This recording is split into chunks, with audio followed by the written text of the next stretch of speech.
baseball's oldest rivalries, the Cubs and the Cardinals. Midsummer fun in Chicagoland includes the beach, boats, and plenty of baseball. But it's the visiting Cardinals who are having all the fun this season. Fueled by a deep lineup featuring 4 All-Stars, the Cardinals have the best record in the National League. Meanwhile, the Cubs are looking to move closer to the 500 mark. After a dismal start, they've won 6 of their last 8, and tonight look to make it 3 out of 4 over the Cards. We've got an all-star pitching matchup. Cardinal ace Adam Wainwright, Cubs lefty Travis Wood, next on Sunday Night Baseball.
The Cubs and the Cardinals. Midsummer fun in Chicagoland includes the beach, boats, and plenty of baseball. But it's the visiting Cardinals who are having all the fun this season. Fueled by a deep lineup featuring 4 All-Stars, the Cardinals have the best record in the National League. Meanwhile, the Cubs are looking to move closer to the 500 mark. After a dismal start, they've won 6 of their last 8, and tonight look to make it 3 out of 4 over the Cards. We've got an all-star pitching matchup. Cardinal ace Adam Wainwright, Cubs lefty Travis Wood, next on Sunday Night Baseball.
Beautiful weekend here in Chicago. The wind blowing in a little bit off Lake Michigan right now, so we'll see how that impacts play here at Wrigley Field. Could be a good night for the pitchers here with the friendly confines as the Cubs try to make it 3 out of 4 over the Cardinals as we close up the unofficial first half of the Major League Baseball season. Hi, everybody. Dan Shulman, Oral Hershiser with you here in Chicago. John Kruk will be back with us again next week. The Cardinals, for most of the season, have been as good as any team in baseball and have been the best offensive team in the National League. Not only are they good, they are deep. There are no easy spots in that lineup. None at all. And every team has scouts. Every team develops a scouting report and then gets an approach. But no team probably does it more consistently from at bat to at bat than the St. Louis Cardinals. They know how to hit into 2 strikes. They know how to let the ball get deep and go to the opposite field. And when they get in good hitters counts, they can powder the ball. And these guys are some of the best hitters with runners in scoring position in all of baseball. And number 1 on that list, actually, is Alan Craig at .483 on the season and standing by with a buster roll. Alan, after this game, you get to go to New York and you get to be an all-star. What are you looking forward to the most in that experience? I think it's kind of a boring answer, but just being there, being a part of the game, and hopefully getting in the game and contributing to a win for the National League, and just getting to know the guys in the clubhouse. There's so many great players that are going to be there, and maybe I can learn a thing or two from the guys that are there. So I think that's going to be the best part, is just getting to know the guys a little bit. Now, you and a lot of other hitters in this lineup have had success against Travis Wood, who you face tonight. What's the approach? He's a great pitcher. He's having a great year, has amazing stuff, and he works the ball in and out. He has a really good cutter inside to righties, and but he also throws that changeup away. I think that just comes down to not missing the pitches that are over the plate to hit. I think that's it. Alan, thanks. Dan, back to you. All right, Buster, thank you. We heard about Travis Wood. We've actually got 2 All-Stars as the starting pitchers tonight. Adam Wainwright of the Cardinals is on the mound, looking to become the first 13-game winner in the National League. Yeah, and it's his second trip to the All-Star game. This is a dominant right-hand pitcher, one of the best in the National League. His most dominant pitch is probably his curveball. He uses it to put people away. But the thing that was really developed him into a consistent winner and a dominant pitcher in the National League is his cut fastball. Boy, can he pound the strike zone with the cutter and the 2-seamer, and he attacks the strike zone. 14 walks, and he's going for win number 13. And on the other side, I'll tell you what, Travis Wood, an all-star this year, has made tremendous growth. This young man as a lefty could command the ball inside to righties, but really did not have a pitch to his arm side away to righties, and that has really made him a big-time winner for the Cubs. Don't look at his record. Look at his ERA and his effectiveness. They haven't given him much run support, and boy, can he dominate left-handed hitters. The best in the National League at that. His breaking ball is a wipeout slider, and he can also take a little bit off with the curveball. Let's check out the lineup that Travis Wood will be facing tonight. The Cardinal lineup is brought to you by Taco Bell.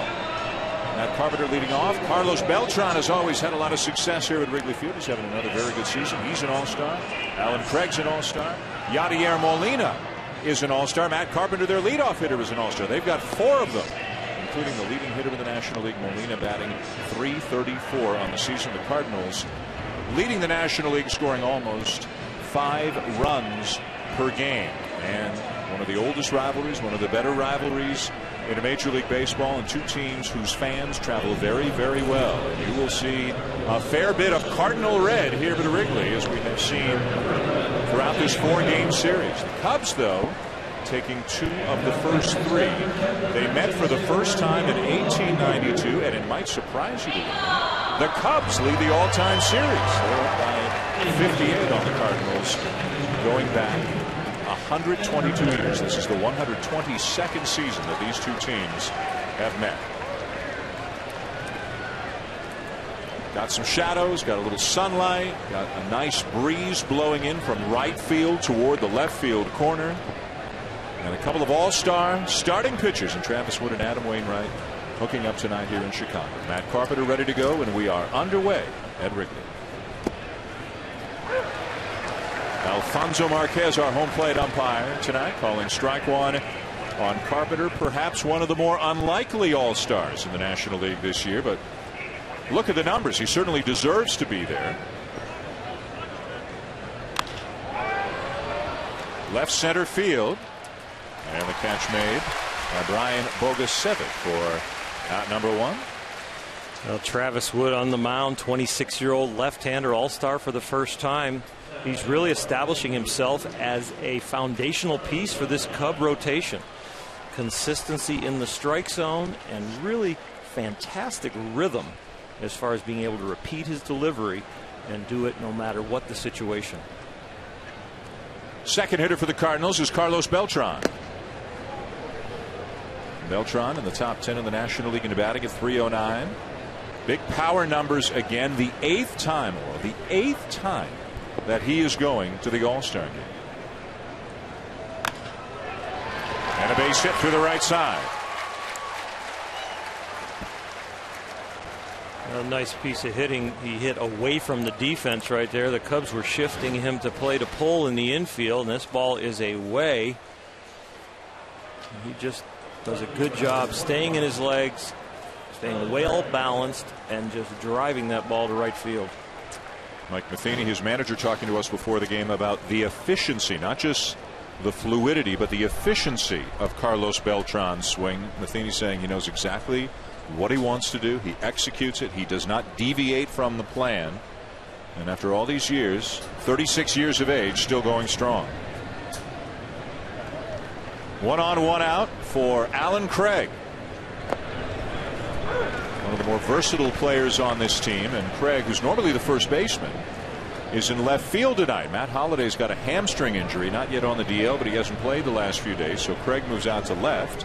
Matt Adams takes over at first, and Craig just continues to drive in runs. He's got 73 RBIs, second in the National League to Paul Goldschmidt, and he's got a base hit through the right side.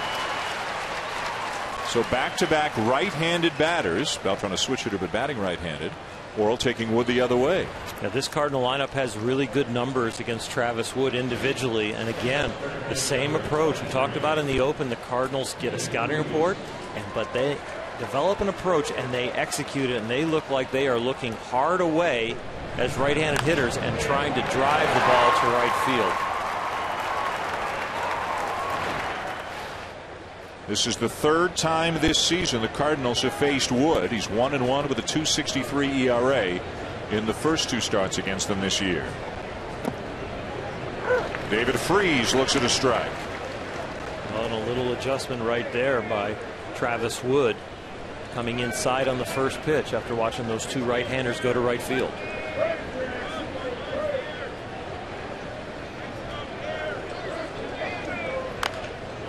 Jammed him, and a pop-up is caught by Rizzo. The infield fly rule is in effect. That's the second out, and the runners get back.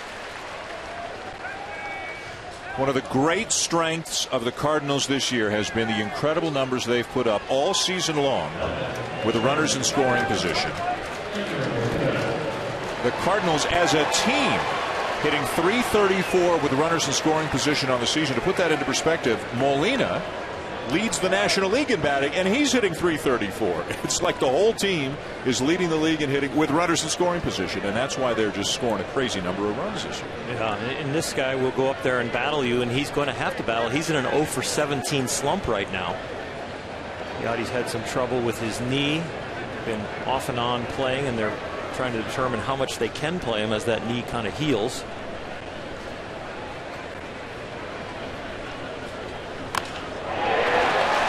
Another hit for the man in scoring position, and it will produce the first run of the ball game as Beltran comes in to score.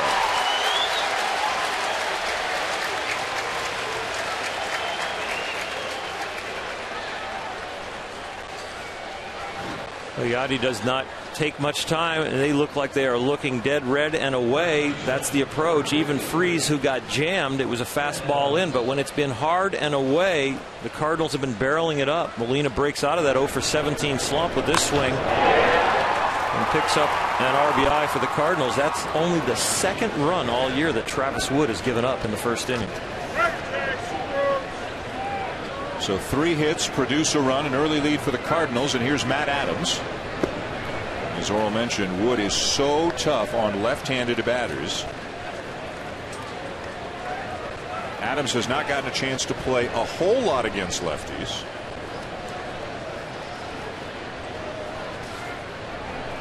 But he's done well, 6 for 16 with 2 homers against him. And this is a guy, if they could, Oral, they'd find more at bats for him. He's a good hitter, but right now he's got to bide his time. He's got light tower power. He can play defense. He's a genuine big leaguer that could be part of a championship team. But when you're as deep as the Cardinals are, they're struggling to find him play time. Got to play 2-1. Next year, conceivably, Matt Adams could be the everyday first baseman for the Cardinals. Alan McCrae could wind up in the outfield. Carlos Beltran's a free agent, so if he's not back, maybe Craig becomes the right fielder. They've also got a young prospect, Oscar Taveras, an outfielder they're very high on. The Cardinals always seem to have talent, and they always seem to have more talent coming. Chopped up the middle, and an easy play for Starlin Castro to end the inning. But a run in the first off Wood, shaking his head as he leaves the mound. Cardinals ace Adam Wainwright will take the mound when we come back.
Is presented by Taco Bell. Sometimes you gotta live Mas. And in part by Volvo. Spectacular day here in Chicago today, and the beach was hopping. We drove by it on Lakeshore Ave on our way up north here to Wrigley Field. Still got some sailboats out there, got the flags blowing in a little bit, Oral. Different situation there at Wrigley when the flags are blowing in. We'll see how the hitters can do with that wind blowing in. Let's take a look at the starting lineup for the Cubs right now, brought to you by Taco Bell. They are 7th in the National League in runs per game this year, and a guy who's been as hot as anybody in baseball, Alfonso Soriano. 9 homers in his last 15 games, 16 homers on the season, and how about this, Oral? 388 career home runs for Soriano, the subject of some trade speculation. We'll get into that later. Still got another year at $18 million, though, so that complicates things. This complicates things if you're a Cubs hitter tonight. Well, Adam Wainwright has tremendous stuff, but the growth of him as a pitcher and a team leader, you see that 12-5 with a 2-3, but the key is he doesn't walk anybody. Luis Valbuena leads it off for the Cubs, the third baseman, hitting .232 on the season. He'll be followed by Starlin Castro and then Anthony Rizzo.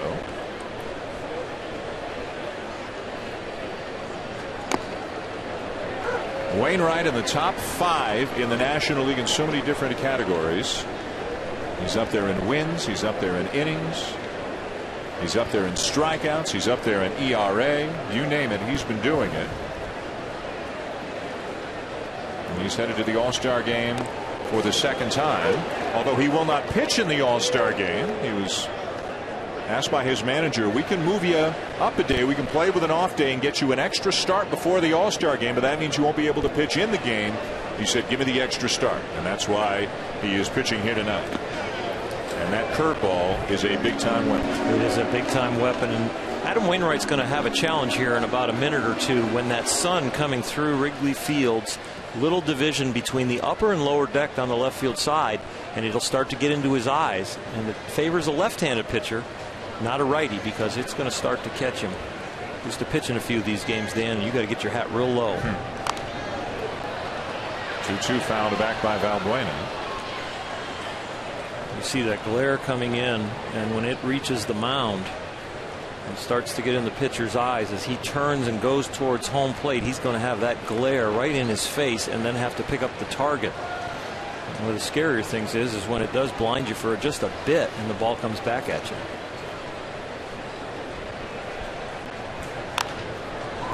Got to play again. And Wainwright has assumed the mantle not only of being the ace of the Cardinal staff, but also the leader. That was Chris Carpenter, and Wainwright learned from Carpenter. Carpenter still trying to battle back from injuries, and some cautious optimism from the Cardinals that Carpenter may be physically able to join them a little bit later on this season. We'll get into that as time permits. And there's the curveball and a weak bouncer out to second. But in Carpenter's absence, Wainwright has stepped in and really become everything you could hope for in a #1 pitcher. It's been like a perfect storm for his career, even though he had the storm of the Tommy John surgery a couple of years ago. But he comes up with the Cardinals after being traded over from the Atlanta Braves. Outstanding body, 6'7", 225, learns to pitch, has early success out of the bullpen, becomes a great starter, has a great mentor with Dave Duncan as his pitching coach, and a good role model with Chris Carpenter. And so he has done an outstanding job developing and using all those things that have been around him to turn him into the pitcher he is today. And he had the big bump in the road and had Tommy John surgery a couple of years ago, but great medical staff put him back together. He worked at it and fell back in love with baseball and how to be better, and he is better than ever now. An imposing target out on the mound, about 6'7", as he faces Starlin Castro, the Cubs shortstop. Castro's been playing well recently, both offensively and defensively. He had been playing very poorly both ways and was benched on June the 26th. Since then, he has not committed an error, and he's hit over 300.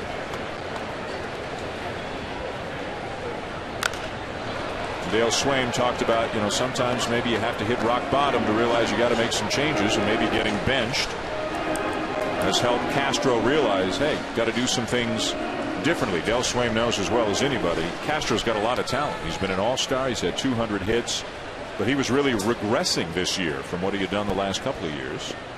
But maybe that benching has helped him turn a bit of a corner, at least temporarily. A little bit of a wake-up call when a young player has early success. Sometimes they think that's going to just happen naturally, but the league catches up, the work ethic that it takes to play a full season year in and year out. And I think the little benching and wake-up call kind of caught his attention to teaching is there, but you got to have open ears when you're being taught and developing. Fouled back 3-2. A rare 3-ball count for Adam Wainwright. We talked about this when we saw him a couple of weeks ago on Sunday Night Baseball, and the numbers are still very impressive. He's only walked 14 batters the entire season, and 2 of them are intentional, so only 12 unintentional walks the entire season now in 141 innings pitched. And we're talking, this is his 20th start, so he hasn't missed time. He has been a workhorse, and he's really worked hard on repeating his mechanics. He's a great hitter, a great athlete, great bunter, fields his position well, and now he's a strike throwing machine with great stuff.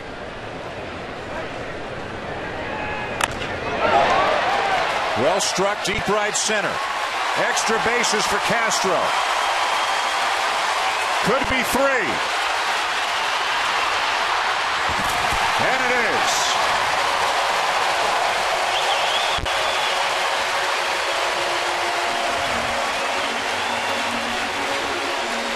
Second triple of the season for Starlin Castro.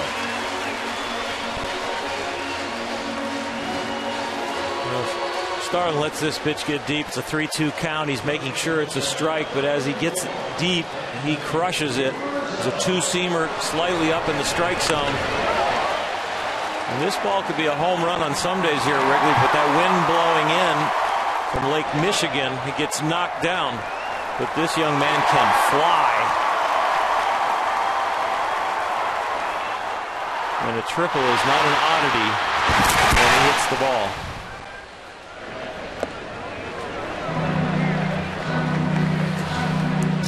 see the wind blowing in from right center here at Wrigley tonight. It'll be a whole different ballpark depending on whether or not the wind's blowing in or out. Castro at third, 1 out. And the batter is Anthony Rizzo, the first baseman, hitting .243 with 13 home runs.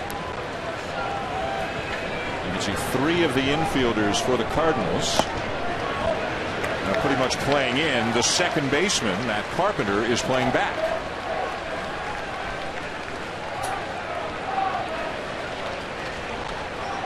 They feel like when Rizzo pulls the ball, he's going to hit it firmly. Anything off speed, maybe he cues it to the other side, they'll have a shot with the infield in on the left side.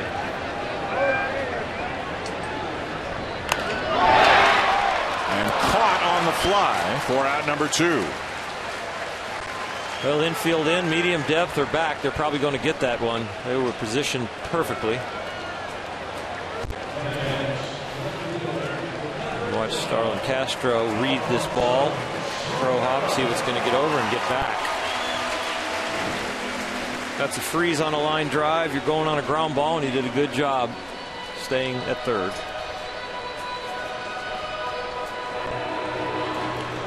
So 2 down with a man at third for the hot hitting Alfonso Soriano. As we mentioned off the top, on a tear, 9 homers in his last 15 games. And he'll look at the strike.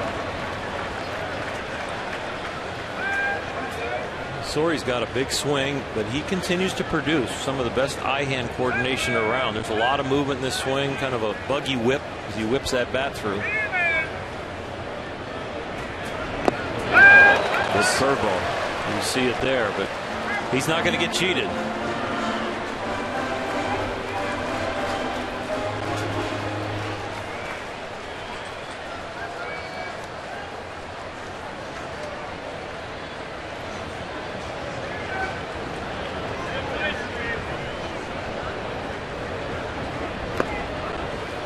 Misses outside, a ball and 2 strikes. In the back of your head, he swung and missed at a curveball. If you're pitching, you go with a cutter away right there, maybe just to speed up his eyes. I think they come back with a curveball in the dirt right here. Anything inside, I think, will be off the plate to try and set up a next pitch, or if they go to get him out right now, I think it's off speed in the dirt.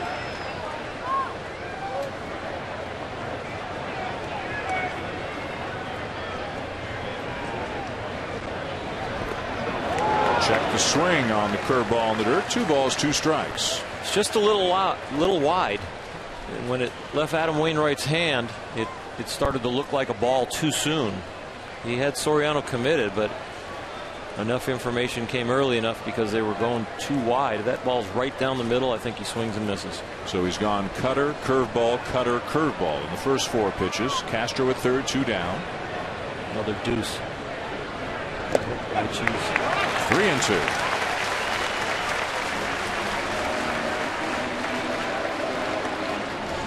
I think I'm going to throw him a curveball right here, Dan. I think every time we've gone opposite. If he throws the fastball, he's trying to lock him up and fool him. If he throws the curveball, even Soriano knows it coming. He thinks he's going to try and chase it. It is a curveball. Fly ball to center. And the inning is over.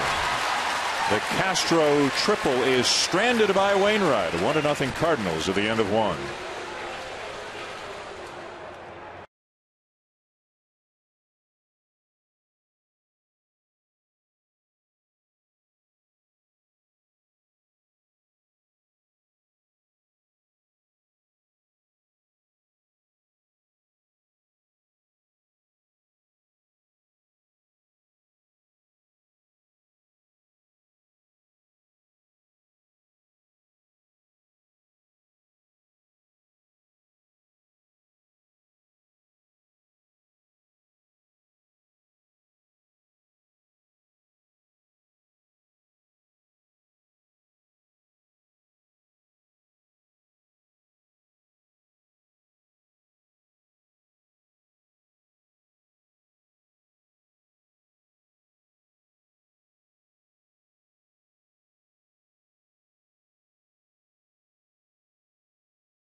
MLB/scores. Find tonight's game, then click on the Gamecast link. You'll find up to the at-bat stats on tonight's game, multiple Twitter feeds, and see behind-the-scenes video. Plus, you can join a live chat about the game.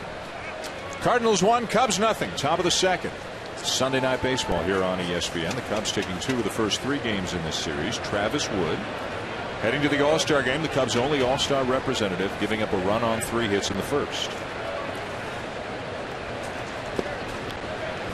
And facing Cardinals shortstop Pete Kozma, who comes in hitting .228 and is 0 for his last 27.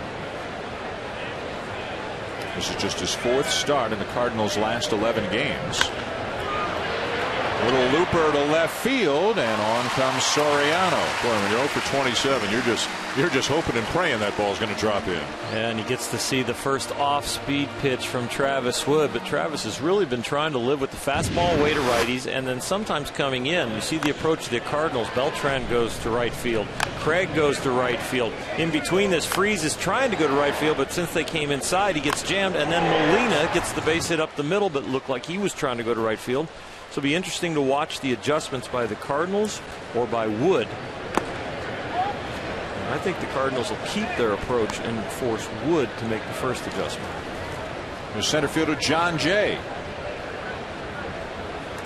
Hitting .249 in the season, went 4 for 5 in last night's game, and now he's 5 for his last 6 as he spanks one the other way for a base hit.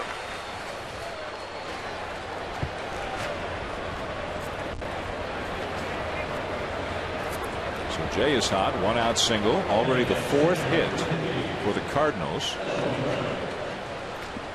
And that sun's becoming an issue again, Earl.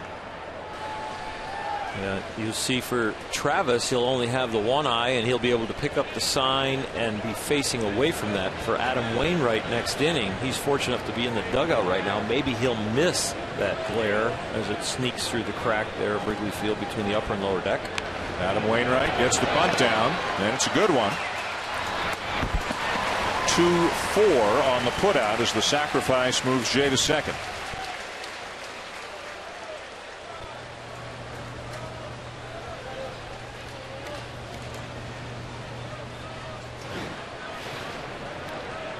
Well, he's got the bat angled correctly. He keeps the angle. He tries to catch the ball, keeping the barrel above it. Did a great job changing the height of his bat with his knees and not with his hands. That's one of the biggest mistakes that bad bunters make, is that they change the height of the bat by only using the bat and the hands. Just bend your knees and leave the bat on the same angle. The 6th sacrifice of the season for Wainwright. It's a runner in scoring position with 2 down, and back to the top of the Cardinal lineup for Matt Carpenter. Carpenter has done a very good job becoming a second baseman. Last year he was a third baseman, first baseman, outfielder, and he's also done a tremendous job since being moved up to the leadoff spot of the order. And as mentioned a little bit earlier, the Cardinals have been absolutely sensational with the runners in scoring position this year. As we take a look at Do More, brought to you by Safeco. Alan Craig, the best in baseball. Carlos Beltran, second best, and 3 other Cardinals in the top 10. No wonder they're scoring 5 runs per game. As an example, the Cardinals hitting .334 with the runners in scoring position. The Cubs hitting .237, a 97-point difference. We talked about it a couple of weeks ago when we saw them. What is it about the Cardinals, above and beyond the fact that they've got some really talented guys, that allows them to put up those numbers? Consistent approach, even in pressure situations, letting the ball travel, not chasing pitchers out pitches, just trying to drive the run themselves. For those who don't know, tell us about letting the ball travel. Well, letting the ball get deep so they read the pitch a lot longer than somebody that's anxious and jumping out at the pitch, and they don't mind just hitting the ball the opposite field, so they take more time to make sure it's a strike. And I think the real key is they're not afraid to pass the baton. So when Alfonso Soriano was hitting, like in the last inning, chasing breaking balls, compared to making sure you get a strike before you then hit the ball. And I think they're very good at keeping that approach in pressure situations. When Mike Matheny was asked about it, he says they completely discount the notion that the number's unsustainable. He thinks they can keep doing it. The approach is there, so the results should be there.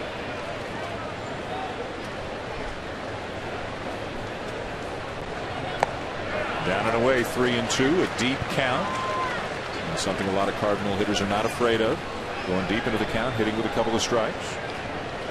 And again, if you're going to pass the baton, you got a pretty good guy to pass it to on deck, and Carlos Beltran.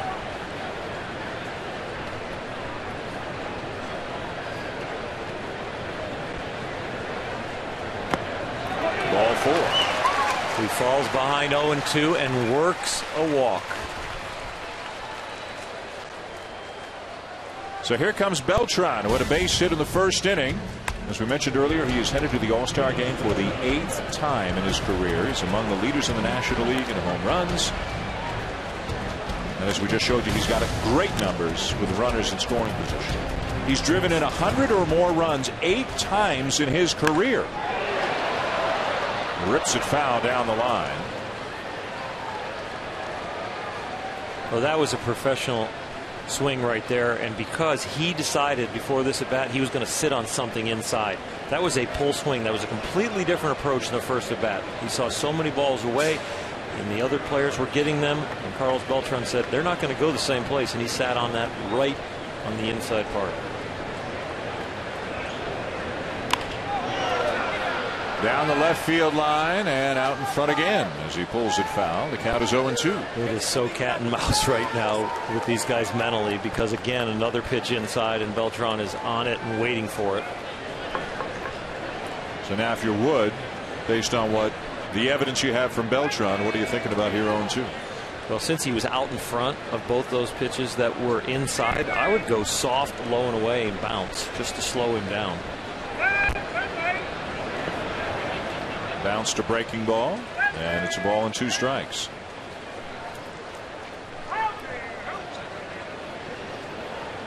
Wood decided to go with his curveball, which is not a bad thing because you can make it look like it's going to be down the middle, get him committed out in front, and then bounce it. Just Beltran didn't bite.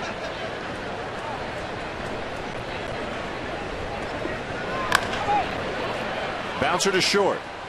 Castro just in time, and the inning is over. 2 men left on. 1-0 Cardinals through an inning and a half.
A's. The Chevrolet Home Run Derby comes your way tomorrow night at 8 Eastern right here on ESPN. The MLB All-Star Red Carpet Show presented by Chevrolet Tuesday at 3 Eastern on the MLB Network. And then Fox has the All-Star Game for you beginning at 7:30 Eastern Time Tuesday night from Citi Field in New York. There will be 5 Cardinals there, including the man on the mound right now, Adam Wainwright. Although Wainwright will not pitch in the game, he'll be joined by Matt Carpenter, Carlos Beltran, Alan Craig, and Yadier Molina. Travis Wood is mentioned, the only Cub All-Star. Deanna Navarro leads off the inning.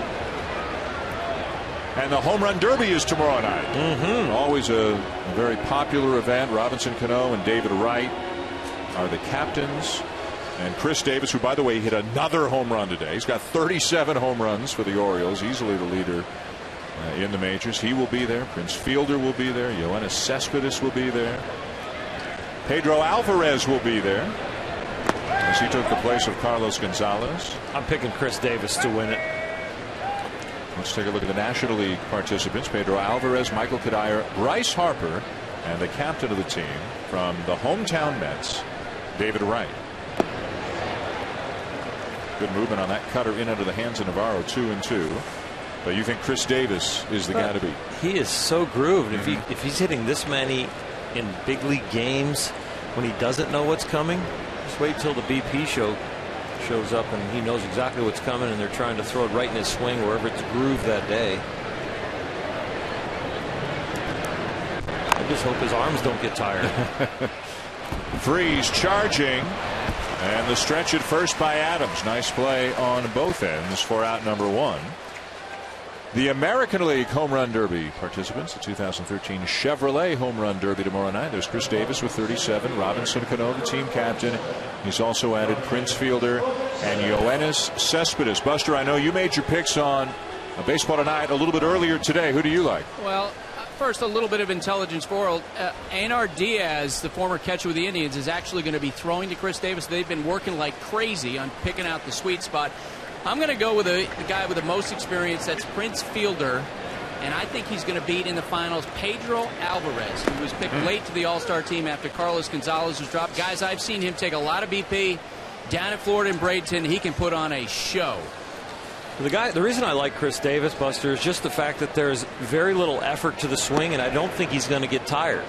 So I think that it's such easy, efficient power, and Prince is so violent. So we'll see. But Prince has performed very, very well in the past. And we'll have it for you tomorrow night right here on ESPN. Some guys talk about how the first time they're in it, how strange it is, in effect, to be taking batting practice, but without the cage around you. Yep. Not to mention 45,000 people and sitting there watching. And the snoop cams that are so close. Yeah. And a big hopper to first. Adams unassisted to get to Bogusevic for out number 2. Back down to Buster. Hey guys, yeah, I talked to Carlos Beltran today and asked him, I said, okay, you've done the Derby in the past. What was weird about it? He said the long lag between your turns. He said you don't realize how tired you're going to get, how difficult it is to sort of heat up, stay hot. I remember last year while working the sideline during the Derby, Jose Bautista must have taken 50 rounds of batting practice, it seemed like, during that time. That's why I wonder about Fielder. He just, every swing he takes always looks like he's hitting a home run, whether it's BP or in games. Yep. It's almost learning, like to be a reliever, how to get up and down and wait for the skipper to call you, so when they go down underneath or wherever they're going to take their extra batting practice, can they keep the anxiety down and only take just enough swings to get loose and not just hit just to kill time. A strike at the knees, and the count is 1-1 on the Cubs right fielder Dave Chappelle. Chappelle recalled for the second time this year, July the 2nd, and he's gone 8 for 20 since coming back up.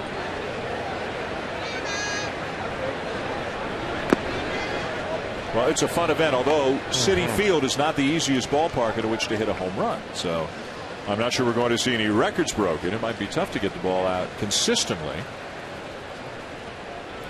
But you know the likes of Fielder and Alvarez and Davis will be trying. Craig can't come up with it in left. Chappelle digging for second and in there with a double.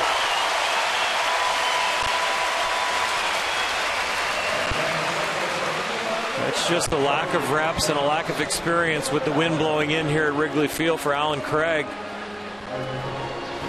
This ball is hit in a way that he thinks it's just going to carry to him, so he runs a route that's kind of lingering, and all of a sudden when that wind hits it and a little bit of topspin, that ball took a dive, and he realizes too late that he is going to be in the wrong place.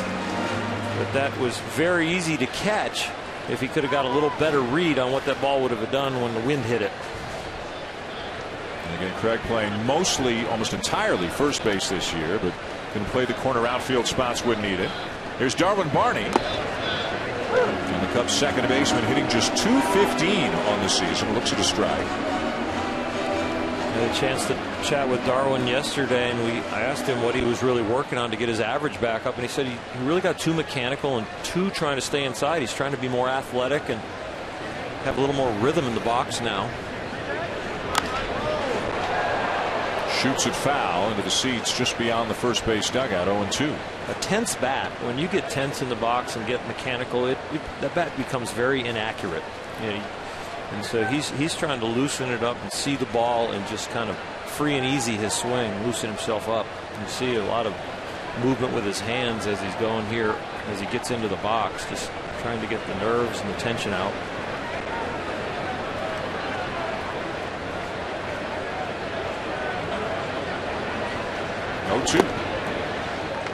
Wainwright's been throwing that cutter a lot.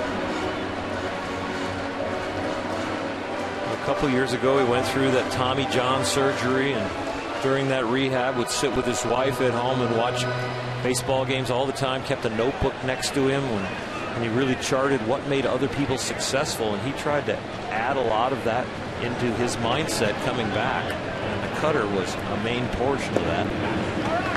Another thing that he does, he changes his rhythm on the mound, especially from the windup. He'll do the full windup, or he'll do a quick step, or he'll do a pause that you kind of see from people from the Far East, Korea and Japan. So he's really tried to incorporate some finesse items into his whole way about going about business.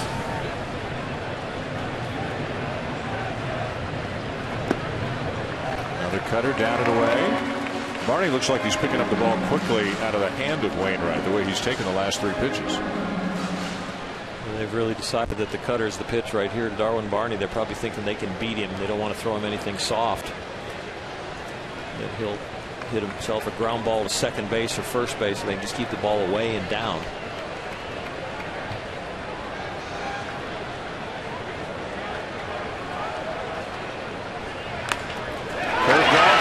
The middle and through, a base hit.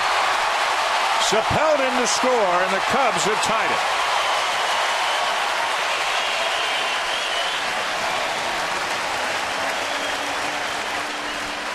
Well, he did go with something off speed, and he left it up. They decided to try and fool him with the curveball, and he left it up right down the middle of the plate. Darwin Barney did a good job not trying to do too much with it. It wasn't really down the middle, but it's definitely up. It gives us some time to read that pitch and read the curve. You're working on hitting a curveball in the cage. That's exactly where you try and hit it, right back up the middle. So a double by Sapelton, an RBI single by Barney has tied it. And here's Travis Wood, who's a very good hitting pitcher.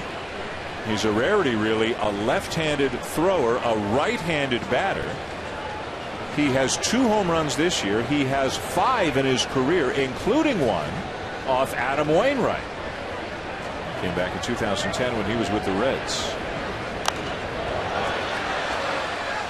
Fouls it back into the press box just to our right, 0-2. And here's the home run that Woodwell with Cincinnati hit off Wainwright. That's a good-looking swing. He's had some good-looking swings back then, even now, too. That's the only home run by a pitcher that Adam Wainwright has given up.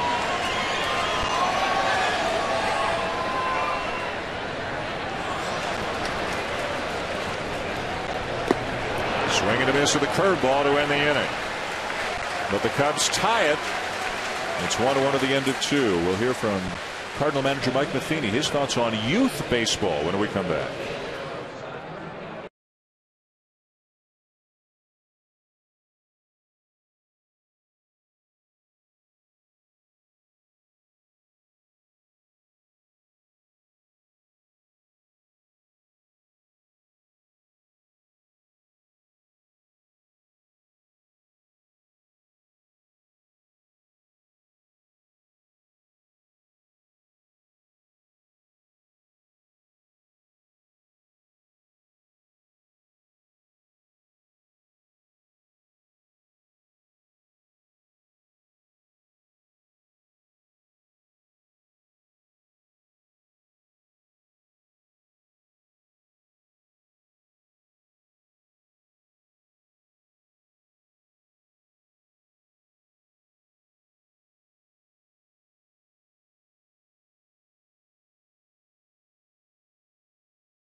He coached his son's Little League team, and before the season began, he wrote a letter to the players' parents outlining his expectations. Matheny explains further in this week's installment of My Position. I'm Mike Matheny, and this is My Position. I started typing on a flight back home from New York, and 5 pages later, I'm still going, and I think people were kind of taken back a little bit as they read through it because it was drastically different. I think it was calling all of us out on certain things that maybe we'd been doing, thinking we were doing the right thing. I know from talking to the parents, tell me something that you'd like to see developing your child, and what are some positive adult influences you'd like to have, and where would you like to point them? And it always comes back to character quality. What is sports all about? It should be about fun. It should be about relationships. And using the format and that platform as a coach to help build those kids in those areas, which they're gonna need those for the remainder of their life. It's a good read. Find it online. It's worth your time. It's not just about the wins and losses. It's about the life lessons, the relationships, the character building. Mike Matheny speaking from the heart when he talks about this. Yeah, he is, and you can find that. He has a blog that he does and takes on different topics, and it really rings home for me. I've done the Little League World Series now for 7 years, and to watch all the Little Leaguers there and see the impact that the adults have on them, and the things that Mike writes about are striking right at home about building character and the way we treat our kids when they're on the field and respecting the coaches and the umpires and hustling and all the different things. So in 5 pages, he covers an awful lot. And remember, getting back to his other job as a major league manager, he's a guy with no managerial experience before he took this job. And I think you'd have to say, done a heck of a job through the first year and a half. A rookie manager that takes his team, they win the wild card, they go to the National League Championship Series. I'd say he's doing very, very well. He's a presence when he walks into a room. A quiet presence, but a commanding presence as well. Here's Alan Craig leading off the third. Had a base hit back in the first inning. He'll be followed by David Freese and then Yadier Molina. So Craig last year, Oral, hit 400 with runners in scoring position. This year he's hitting 483 with runners in scoring position. There are those who will tell you, yes, there is such a thing as a clutch hitter. And there are others who will say, no, the numbers say everything averages out for the most part. I don't think it's going to average out with him. This guy is a very, very good hitter. And I think there might be a little different theory when there's runners in scoring position. You see that swing right there that he just made. Over the last 2 years, a 435 average with runners in scoring position, the best over a 2-year period by anybody in the last 50 years. Look at the other guys on the list. Hall of Famer. 3 Hall of Famers and 1 guy who's going to be a Hall of Famer. Not here, though. Not a scoring position situation, but Craig strikes out against Wood.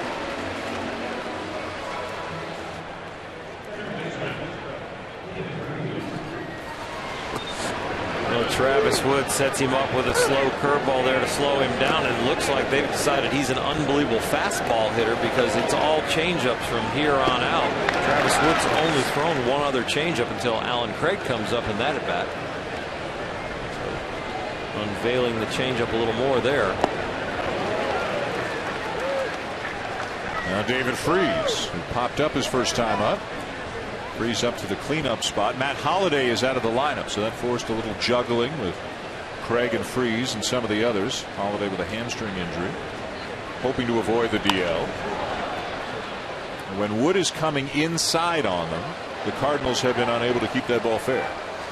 Yeah, if they're taking their body and their approach to right field, the opposite field, when they go to turn on that ball, they're going to have a tough time getting their hands inside it, and they're going to come around it.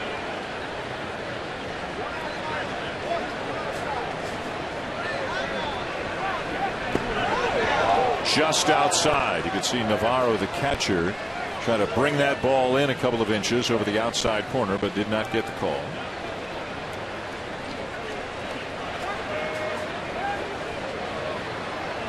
Wood just 6-6 despite an ERA of 2.69.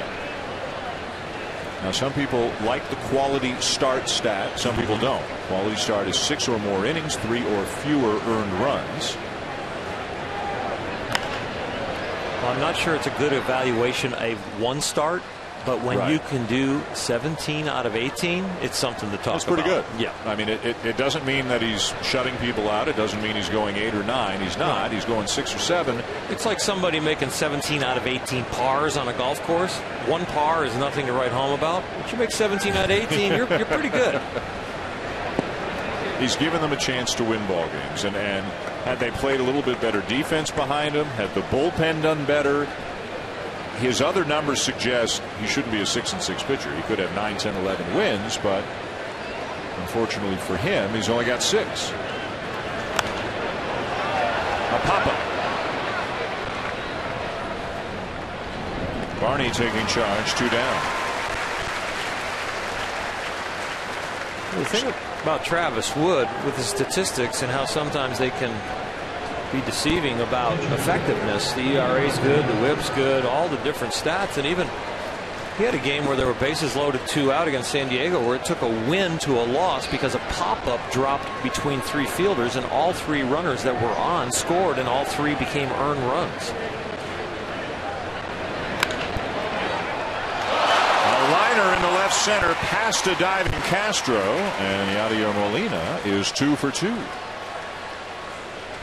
He goes from 0 for 17 to 2 for 2 for Yadier.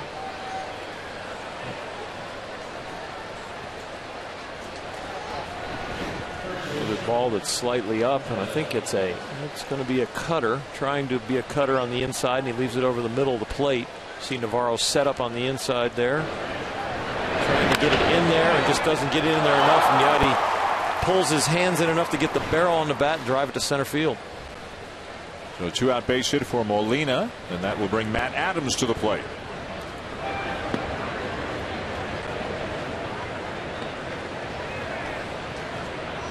Adams bouncing into a fielder's choice.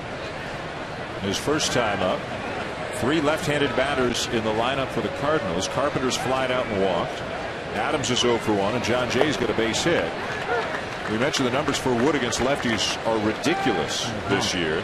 What is it that makes him so tough on left-handed batters? Well, he can really command the outer half of the plate with that natural cutter, and then when they start to look for it, he can walk it off the plate and make it a slider. And now that he is able to throw strikes on his arm side, so that's inside to a lefty, away to a righty, he's showing command on both sides of the plate. Nothing particularly deceptive about his delivery, would you say? Nope. He just has been very consistent at hitting his spots. Great athlete, as we saw with his hitting, and he can repeat. You know, when you think about a left-handed starter's numbers against left-handed batters, generally the weaker left-handed batters don't stay in the lineup against the lefties. He's facing the stronger, the better left-handed batters, the guys who play every day. So it makes that number even more impressive.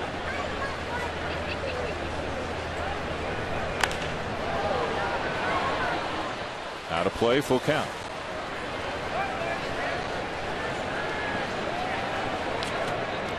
Wrigley Field. There have been many years where it seems the ballpark was a bigger draw than the ball club.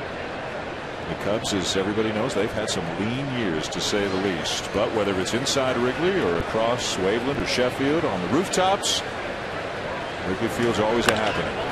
There's a ball smoked into right field, a base hit. Molina heading for third, and in there in a slide on a single by Adams.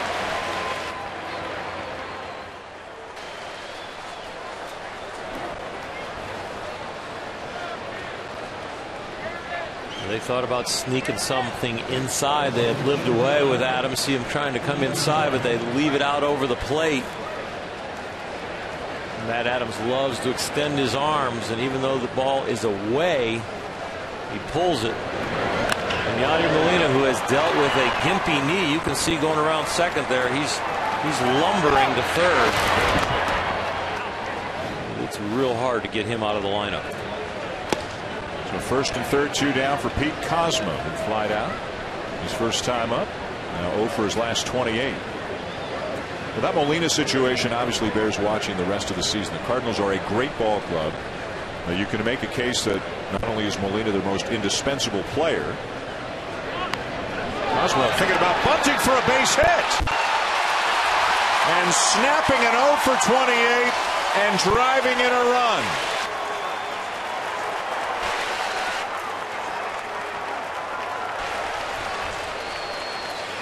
Very interesting that even Yadier Molina might have known that this was coming, because he takes an extra long lead and a very good secondary lead for 2 outs and a man on third. Look at how far off he is, and look at the creep with the secondary lead so that he doesn't become the guy they go for when he goes to bunt for a hit. Outstanding team baseball by the St. Louis Cardinals. So a bunt single drives in a run. It makes it 2-1. And it brings up John Jay. Those kind of signs are usually flash signs between individual players. That doesn't really automatically come from the bench. Matheny to Oquendo, then into Cosma, now down to Molina. No, it's usually just between Cosma and Molina.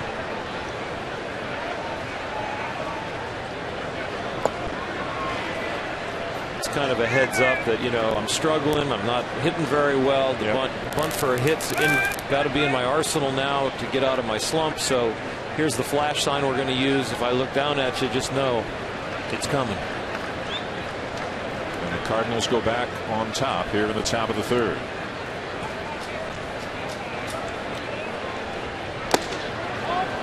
Three and 0 to Jay.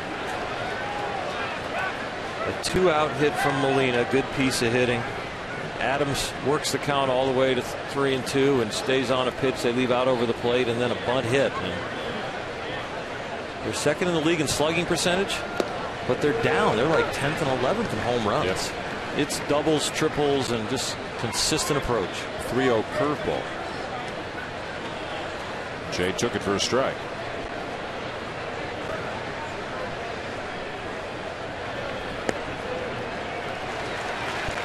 Bases loaded. That'll bring up Adam Wainwright. But Dan, I understand the 3-0 curveball, but the other thing I really understand is the fact they're going to pass the baton. Yep. This is not a selfish at bat that's my RBI and I don't need to leave that for the next guy. They even leave it for the pitcher. Turn the lineup over. So bases loaded, 2 outs. Adam Wainwright, a 125 hitter on the season, 5 for 40.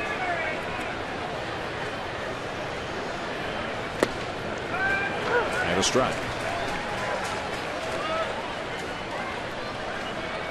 Well, after the walk, the first thing Adam's going to do is make him throw a strike, just in case it leads to back-to-back walks. Now he's going to be swinging.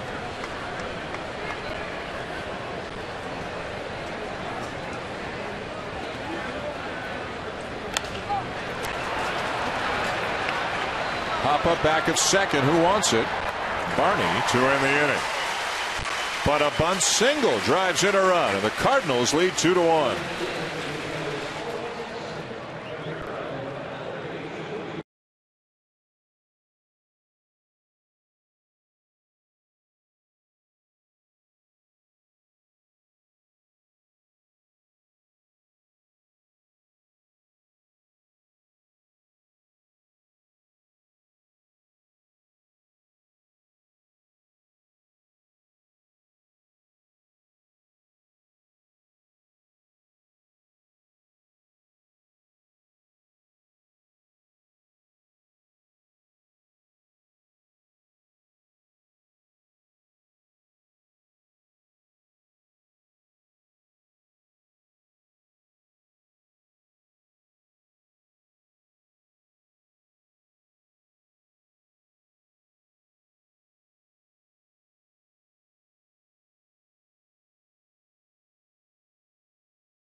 81 times a year in this baseball cathedral on Chicago's North Side, we Cub fans gather and wait for this moment.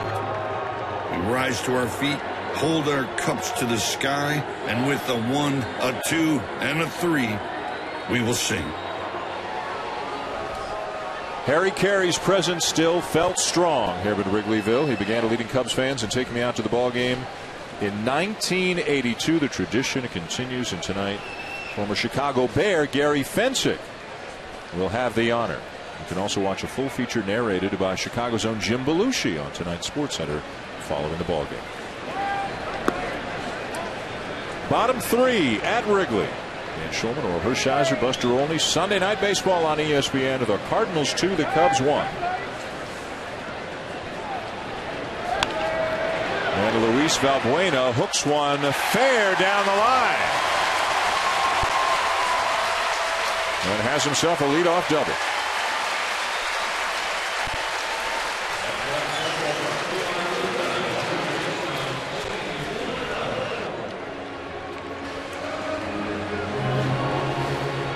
Wainwright tries to throw a little cutter inside, and Valbuena does a good job pulling his hands in so he doesn't hook this ball foul. He just able to almost swing and push it off himself. It was so far inside that kept it fair. And now Castro, who tripled his first time up. Get the ball to deep right center field.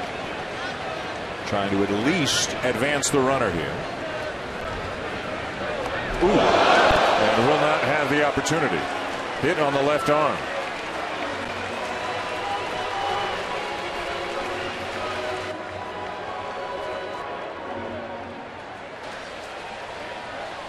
Well, Adam Wainwright trying to run a two-seamer in there to keep the ball from getting hit to the right side. And boy, it looks like it hits him right on the bone.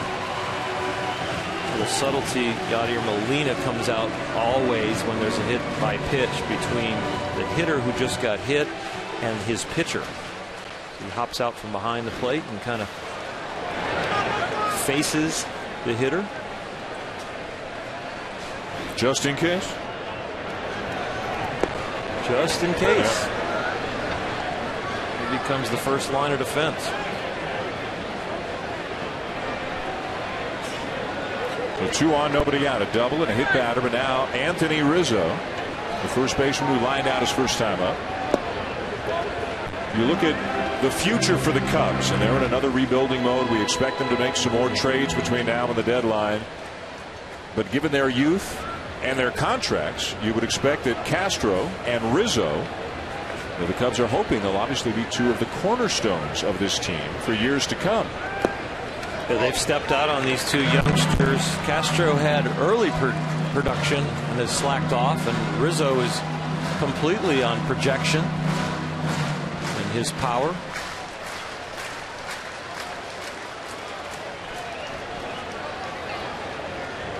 A lot of upside for both players, both those still with some holes in their game and trying to become more consistent. Big power potential for Rizzo. And he's been in a slump trying to really get his body into his swing, and they've kind of backed him off to calm the body down again and get back. His whole career, you know, as he came up through the minors, he was a handsy hitter, and he's trying to get back to calming the body down so the eyes see it a little better. And using his hands, trusting his hands.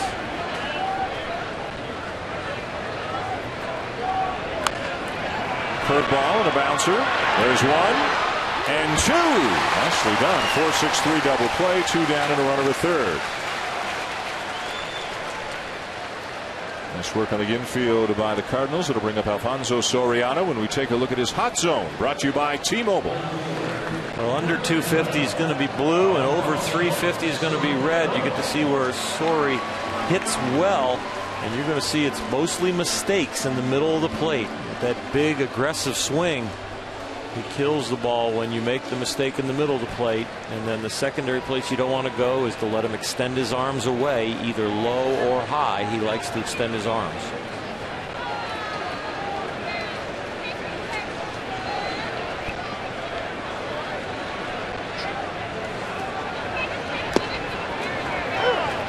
A strike on the outside corner.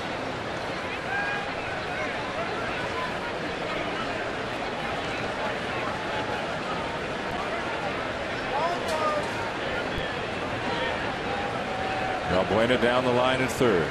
Doubled. Advanced on the double play ball.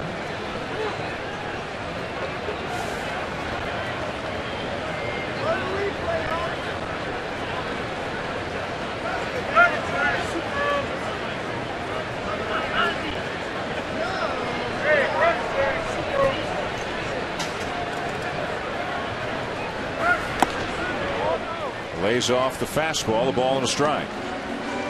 Now we showed the hot zone there with Soriano, and the very first pitch, Molina and Wainwright attack a place where it was red and hot. But the hot zone's a good place to start with your scouting report. The next level is to say what type of pitch out there does he hit well, and I bet you it's not a cutter like that from Wainwright. That most of those pitches away that Sori hits are a little straighter fastballs or two-seamers that are coming back to him.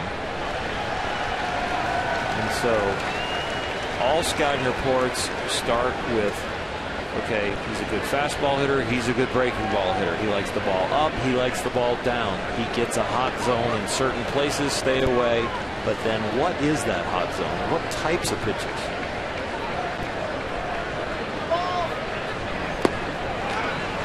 Way outside, 2-2. Pitch count for Wainwright a little bit higher than normal. He averages about 14 pitches per inning. That's one of the lowest numbers of pitches per inning of any starter in baseball, but he's already at 57 right now here working in the third.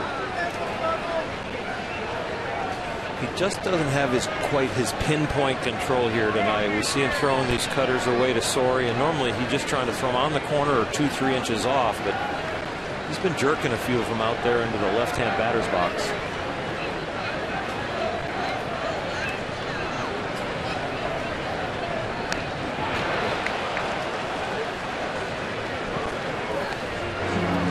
Facing a guy like Wainwright, he gets 2 strikes on you. You know he can put it where he wants to with any of the pitches that he has. This is the curve ball, and you look relative to the T-Mobile hot zone. It goes right in that hot zone, but I bet you it's not a breaking ball like Adam Wainwright's that's got that kind of sharp break. Well, Wainwright, when he gets a hitter with a 2-strike count, and that just doesn't mean 0-2. 0-2, 1-2, 2-2, 3-2. You add it all up, and hitters are hitting 146 against him this year in 2-strike counts. That speaks to again, the command and the different pitches that he can throw with pinpoint control. What do you think this was about? This was about them battling 2 different scouting reports, and then Adam says, this is what I really want to go with. He and Molina were not on the same page. Cosma came in from short because he wants to know what they're going to go with so he doesn't have to change positions once he sees the sign.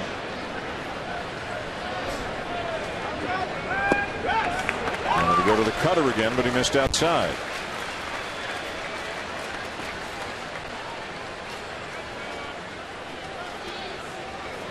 Last time, the first at bat, when they got Sori out, they went hard, soft, hard, soft, hard, soft, and finished him off with a 3-2 curveball. So 2-2 was the cutter. Do they go back to the same sequence? Curveball swung on and missed. Soriano frustrated as he leaves a man on at third. A big strikeout for Adam Wainwright, ending the inning and preserving the 1-run lead for the Cardinals at the end of 3.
Baseball presented by Taco Bell.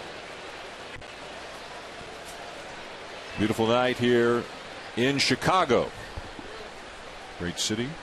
Alongside here, Lake Michigan, the sun setting, a little bit of a breeze. They've had a lot of rain here, a lot of rain issues affecting baseball games, north side and south side, but no such issues here tonight. We go top four. Cardinals 2, Cubs 1. Big crowd at Wrigley. And Matt Carpenter lines one to left. On comes Soriano. Out number 1. Well, one of the biggest strengths for the Cardinals has been their offense, and one of the biggest reasons why the offense has been good is they've got a lot of different guys who can hurt you. 3 of the top 5 batting averages in the National League belong to St. Louis Cardinals. They've got 6 players with 35 or more runs driven in. That is the most of any team in the National League.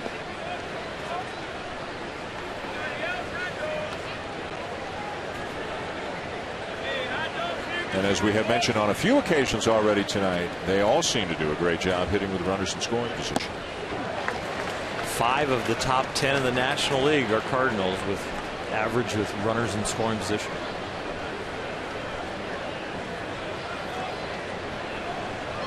Whatever concerns they may have, and every team has concerns, it appears very few of them are about their offense. Obviously, Cosma hasn't hit a whole lot, just snapped an 0 for 28 with a bunt base hit.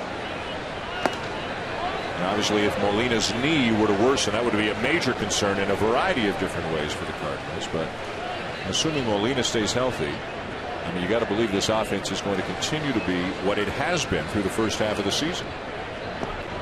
The changeup swung on and missed. 2-2 on Beltran.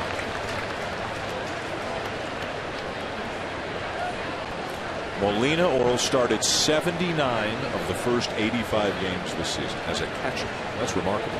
Yeah. He's an Iron Man, but it's getting a little rusty this year in the knee, and they're going to be watching him. It was interesting to hear Mike Matheny talk about he doesn't want to come out of the lineup ever, and when he eliminates him from the lineup, how it's a fight. But the key for Matheny is not asking Molina, but just watching him. On comes Bogusevic to make the catch. Beltran to retire 2 down.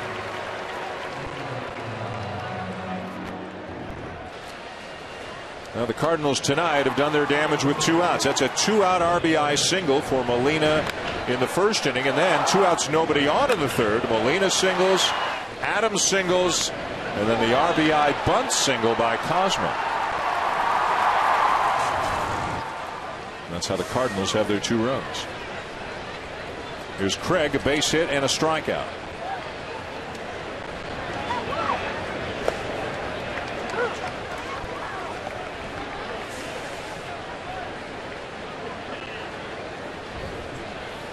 St. Louis right now a half game ahead of Pittsburgh atop the National League Central. Those teams have been jockeying back and forth at various points this season.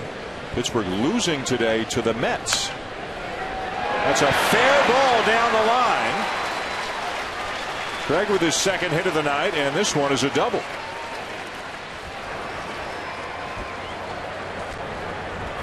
Little off-speed pitch that he finds a hole with and has enough swing left to get some barrel on it and drive it down the line. Not the prettiest piece of hitting that you'll see, but good enough that he makes solid contact and sneaks it down there.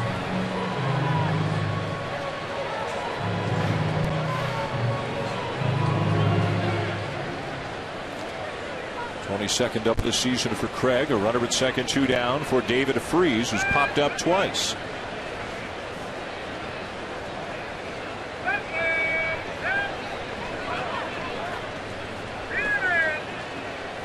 Takes down and away, ball 1. Freese is a guy who hasn't really gotten going. Has been banged up at times this year, but just 5 homers and 29 RBIs on the season for a guy when healthy. That's the key for him.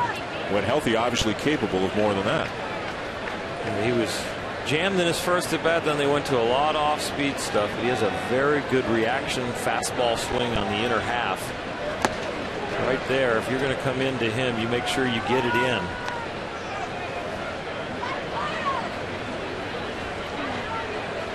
Himself and Matt Holliday are the 2 guys, and Matt Holliday not in there tonight, nursing a hamstring.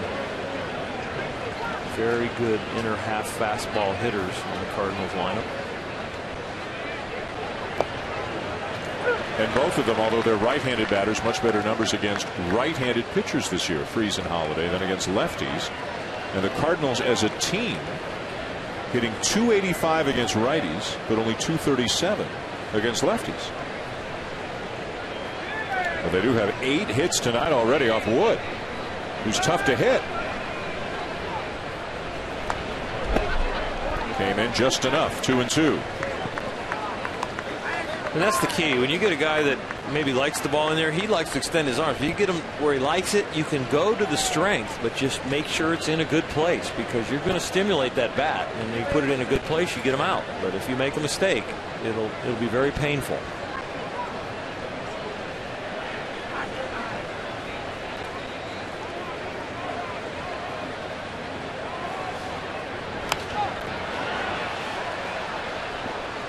Now to play right side.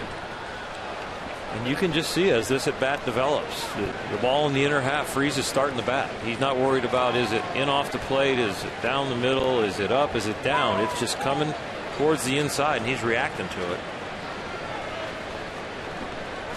They got a chance now if they want to try and freeze him away. No pun intended. You think with that cutter that Wood likes to throw to the outside corner, or a changeup down and away? I think changeup is a little better pitch if you feel it in your hand. Or the cutter away. Fair ball. And a run will score. Valbuena decided he couldn't get it out, so he let it go, hoped it would go foul, and Craig comes in to score from second on the play.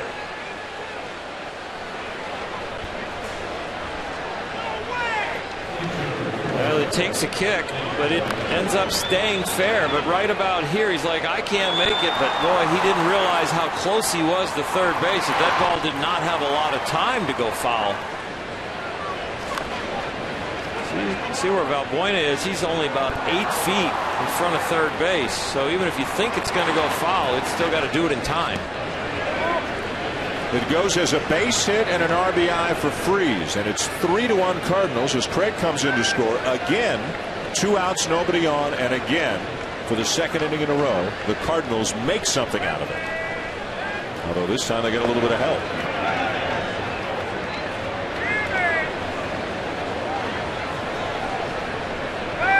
Molina already a couple of base hits, a run scored, an RBI, and he's raised his league leading average to .339.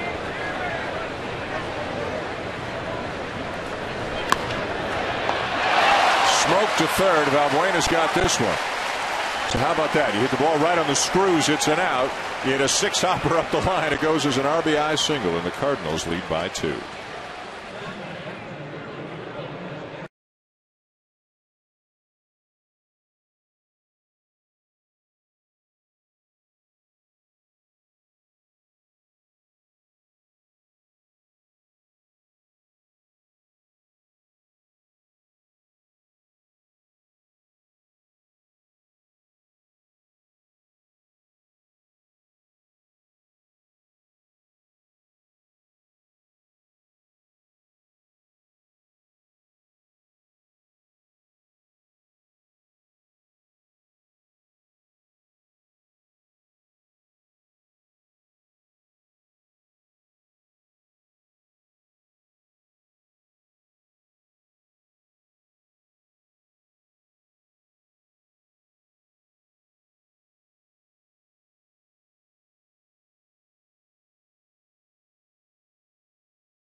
Presented by Taco Bell is brought to you by the makers of One-A-Day Men's, the official multivitamin of MLB, specially formulated for men.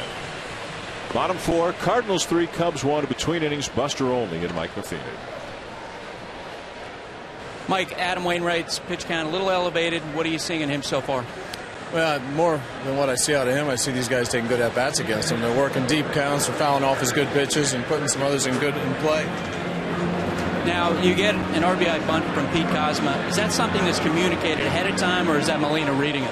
It's something that they know is an option, and especially when the guy's having trouble getting things to fall in for him. It's a great opportunity for Pete. He saw the third baseman playing a little bit back, and it ended up working out great. Mike, thanks. So they've had a bunt single score run, and then they've had a bouncer up the third baseline that Valbuena elected to let roll foul, except it didn't, and that drove in a run.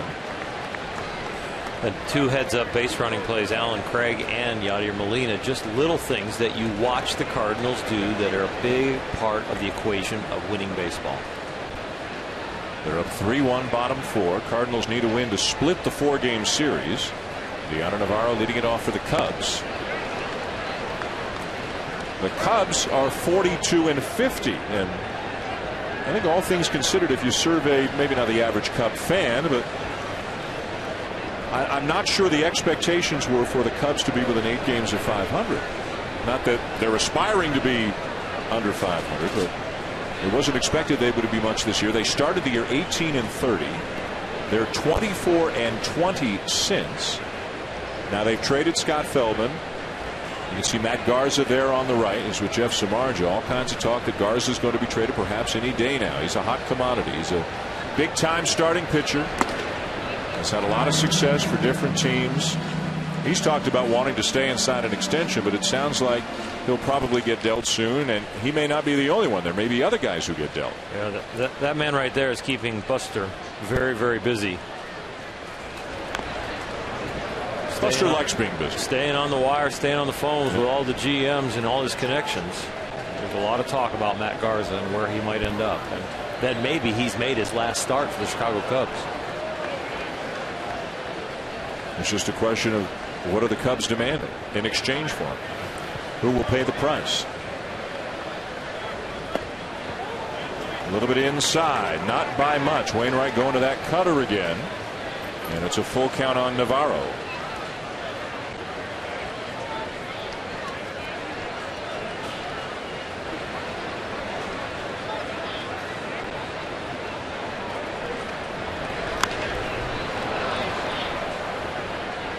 Now to play 3-2. Let's go down to Buster. Buster, what can you tell us about some players the Cubs may deal? I am told that the chances are 80-20 that Matt Garza is going to be traded sometime during the course of the All-Star break. The Cubs have made some progress with a couple of teams. The Texas Rangers are said to be involved. Some National League West teams have been having conversations with the Cubs. And, of course, the other guys, Alfonso Soriano, Nate Shearholtz, Kevin Gregg. I think they're going to fall in line behind Garza. Kevin Gregg right now the closer for the Cubs. Is it kind of, Buster, like we see with the free agent market, that a certain chip needs to fall before the rest of the market starts to open up? Well, I think he actually is the belle of the ball. Garza is the best available starting pitcher right now because no one knows if Cliff Lee is going to be put out there. So there has been a lot of talk about Garza. Other teams are telling me the asking price is really high. But you know, there are teams that want to win, that have weaknesses in the rotation that may move. Texas certainly fits that description. They've got so many starting pitchers out with injuries right now. Out in front of the breaking ball, it remains 3-2.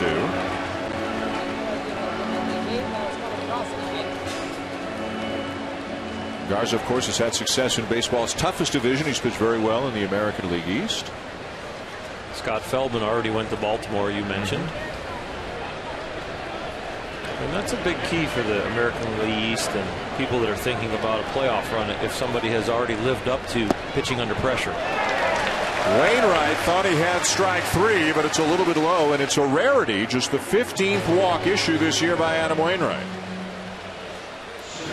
Usually when a pitch is borderline both down and on the edges, you don't get it. But when it's not only borderline on the height and it's a strike, you get it. And Wainwright gave it a little surveyor look from the mound and then continued to get back into his game face.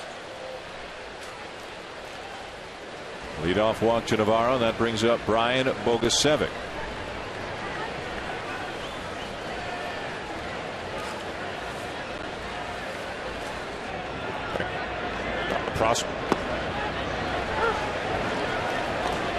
Now the next piece of the puzzle, of course, if the Cubs do make these trades and they bring in some talent to replenish the system or to improve the farm system, is how much else do they have right now in terms of young players who are down in the minors right now? How good are they and how far away are they?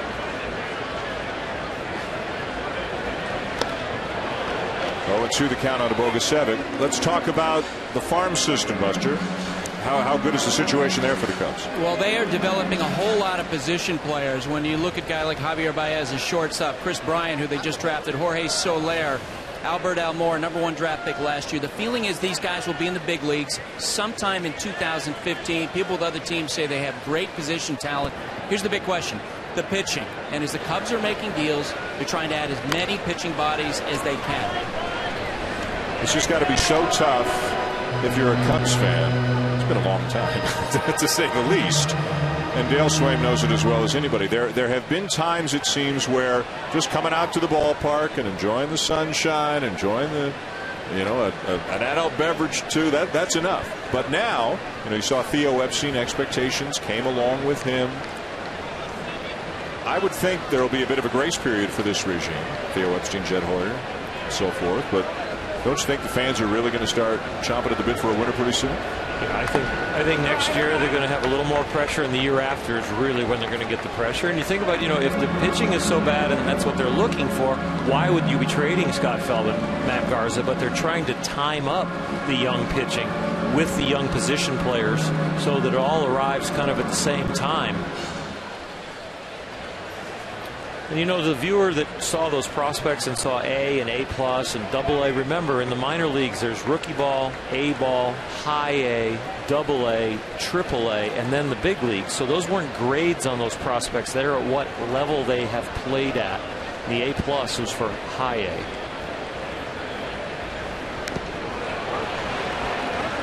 Got a piece. Now, the Cubs lost 101 games last year.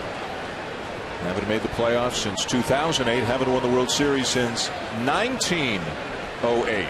Everybody here remembers, all Cub fans remember with a great deal of sadness 2003 when it looked like they were headed to the World Series.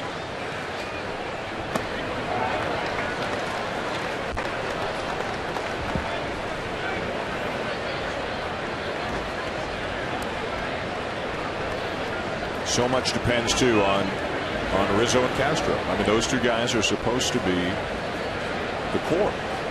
When you start developing the foundational pieces and you commit long-term money to them, if they fail, they're going to put you behind the 8 ball as far as the plan.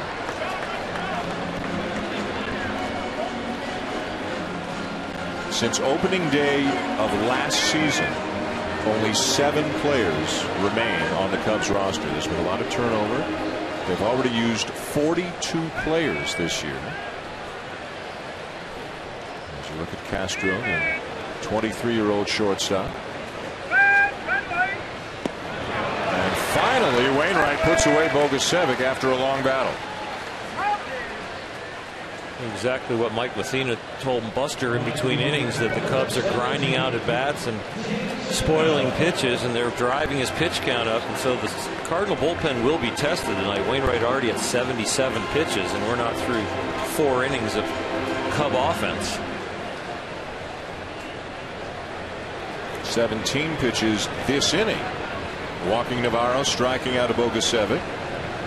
Now here's Sapelt, who doubled his first time up.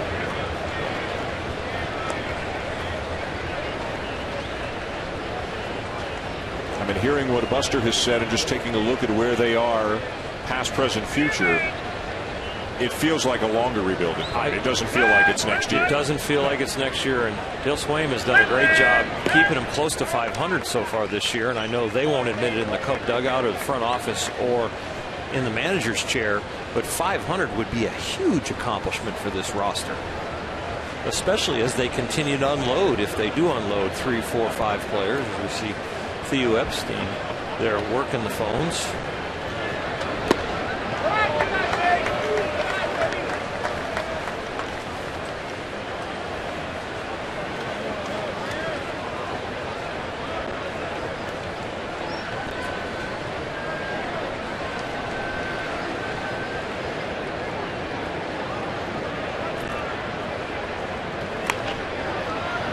Ground ball to second. Shove it to the bag for one, and that's all that they will get.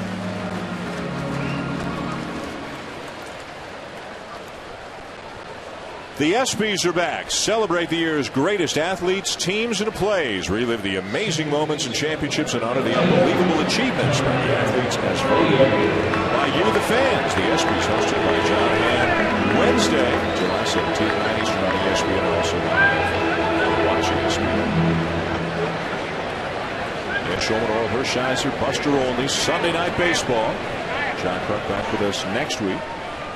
The Cardinals leading the Cubs 3-1. The Cubs batting in the bottom of the fourth. Runner at first, 2 down for Darwin Barney.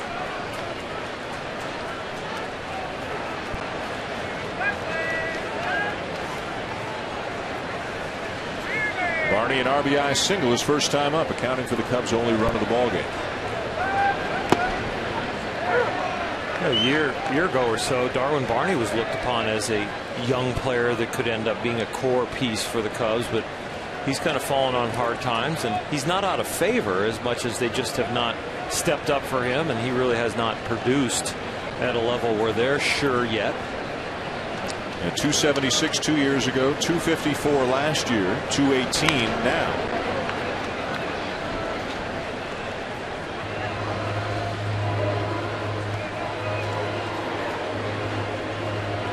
Played on a national championship team in college and has always had very good tools. A natural shortstop, moved over to second base because of Castro, and they really thought they could be the dynamic duo up the middle to really start building this team around. But you're going to have more consistent offense. The defense has always been solid. And in the infield, really, some of Castro's immaturity has led Barney to really be the captain at second base, more the intellectual captain of the team, and running and taking the signs from the catcher and determining who's going to cover on a possible steal or hit and run. Darwin's filling a key role there at second, as kind of running the infield, but as Castro matures for Swaim, they're hoping that he can take on that responsibility as he learns the more finesse parts of the game.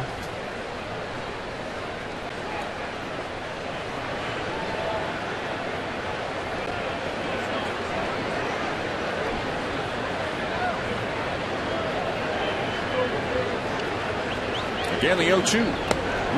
And Wainwright, like his arm angle changed there, Oral, and that pitch sailed up and away. I'm not sure if Adam got a sign that he thought it might have been a pitch out. Yeah. And all of a sudden, they were crossed up. That's a four-seam fastball grip. Looks like he's throwing a four-seam fastball. Kind of really doesn't stay in his mechanics. Looks like he's coming out of him a little bit to kind of throw a high and away pitch. Fly ball right field. And the inning is over. Buster Olney, Dale Swaim on the other side of this break.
lead the Cubs 3-1. Between innings, our Buster Olney with Cubs manager Dale Swain. Yeah, we just talked to Mike Matheny. He said he's impressed with the at-bats that you guys have been having against Wainwright. What do you think? Yeah, we ain't got much to show for it, though. You know, that's one of the kind of guys he is. You know, he kind of nibbles and, you know, he gets that cutter going and gets it off the end of the bat, you know, but he's mid-missing far side, obviously. But, you know, good at bats. You know, we just got some key guys up and couldn't get it done. Starlin Castro, triple first at bat. You told me before the game, his last 10 games, maybe some of the best that you've seen out of him. What's changed?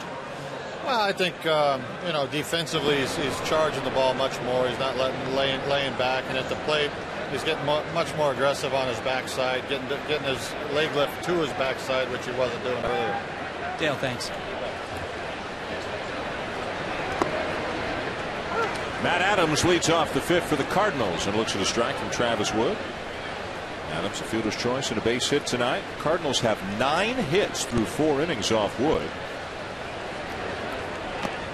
Wood came in allowing the opposition just a 191 batting average on the season. Only 79 hits in 117 innings coming in. Now granted, there's been that bouncer up the line that stayed fair. There's been a bunt single. But there have been some hard hit balls as well.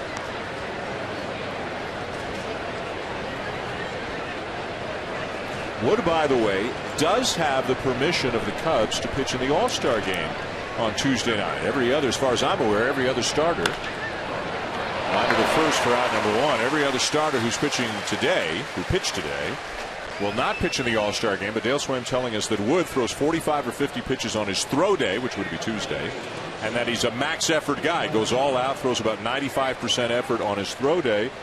So they think it's fine for him to go in there and pitch as much as an inning or 20 pitches in the All-Star game. And they're going to hold him back a little bit after the All-Star break and get him a little breather. Yeah.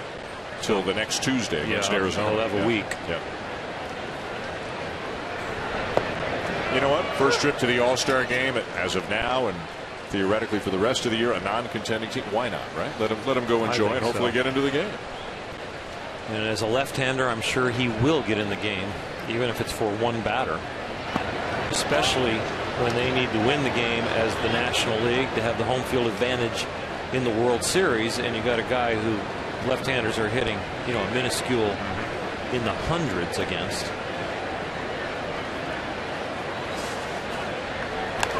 I'm sure Bruce Bochy is going to use him left-on-left situation for sure.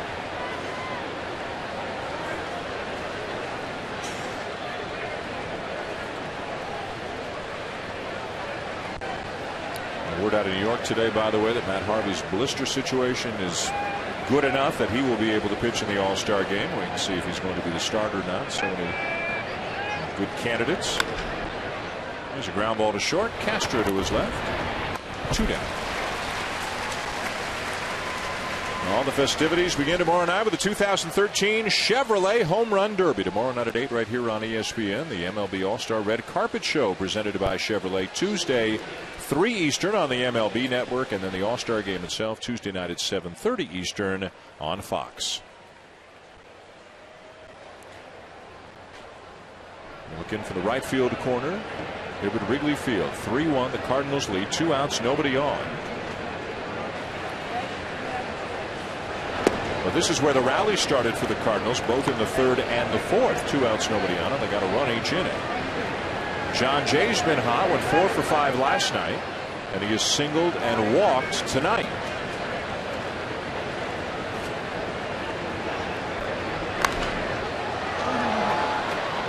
And he puts one up on the roof.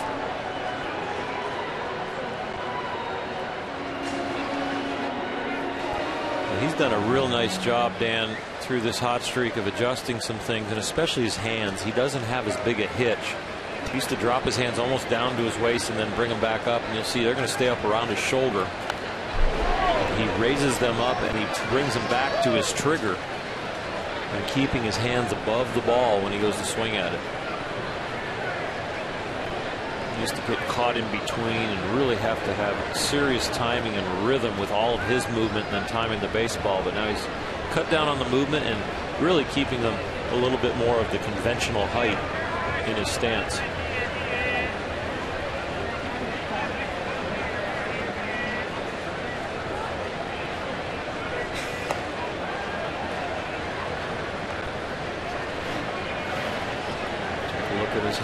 right here and up, and think about him coming down to where his number used to be there, the number 19 on the front of the uniform, but they're staying up there by his shoulder now. Every hitter's got a different trigger, and if your trigger is a little hitch like that or a big hitch like he had, it's a real hard habit to break when you've had tremendous eye-hand coordination, tremendous ability your whole life through every level, and then you get to the big leagues and a flaw gets exposed because just the ability is so great up here. Sends a fly ball to left field, and the Cardinals go in order in the top half of the fifth.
Unique ballparks in baseball. Wrigley Field opened back in 1914. Bleachers and scoreboard added in 1937, which was a big year because toward the end of that season, the ivy was added for the first time. The most, I think, recognizable aspect of this ballpark. And then lights added in 1988. Only day games until 1988 here at Wrigley Field. Got to keep with the times to a certain extent, but at the same time, you want to preserve what has made Wrigley Field so unique over the years, and that is a battle that is still going on right now in Chicago, as Tom Ricketts, the Cubs chairman, wants to modernize the ballpark in a number of ways, and one of the ways, Oral, is to add a big video scoreboard out in left field. A big video scoreboard. And one of the issues is the rooftop owners, the folks who are on top of the buildings across the street, and a percentage of the revenues derived from those seats are paid to the Cubs. But Tom Ricketts says, hey, they need a video board for advertising. They need to get into the 21st century. They need to do what they need to do. The rooftop owners are protesting. So Buster Olney is out there getting a little firsthand knowledge. He is up on a rooftop. Where are you, Buster? Yeah, what an unbelievable view we have here. Now, that agreement between the rooftop owners and the Cubs was in 2004. That's something that Tom Ricketts inherited when his family bought the Cubs, and he's trying to modernize the ballpark. The question is, can a deal be worked out? Now, the rooftop owners have felt like they've been left out of the process, but the Cubs continue to negotiate with the city because they are trying to maximize revenues here the way the Red Sox did in renovating Fenway Park. Dan, back to you. All right, Buster, thank you. As Wood pops it up. Adams there for out number one, and Tom Ricketts, obviously, as chairman, wants to maximize revenues. He also and wants to be sensitive to the fans who are paying to come into the ballpark. It's not just the video board that they're talking about. They're talking about restoring the exterior of the ballpark, a new clubhouse, new wider concourses, a Cubs Plaza, which will include an office building and a hotel here as well. And a giant scoreboard right about where that Toyota sign is, from what we understand. And it has been agreed upon between the team and the city, but that's just hurdle number one that they have to get over in order to actually build that scoreboard. And the rooftop owners are not going quietly into the night. There's a ball smoked off the glove of Carpenter into center field. That'll be a base hit for Valbuena.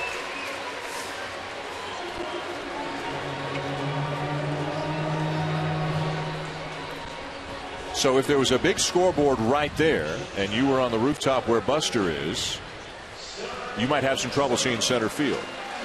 Now we're not taking sizes. We're not close enough to know.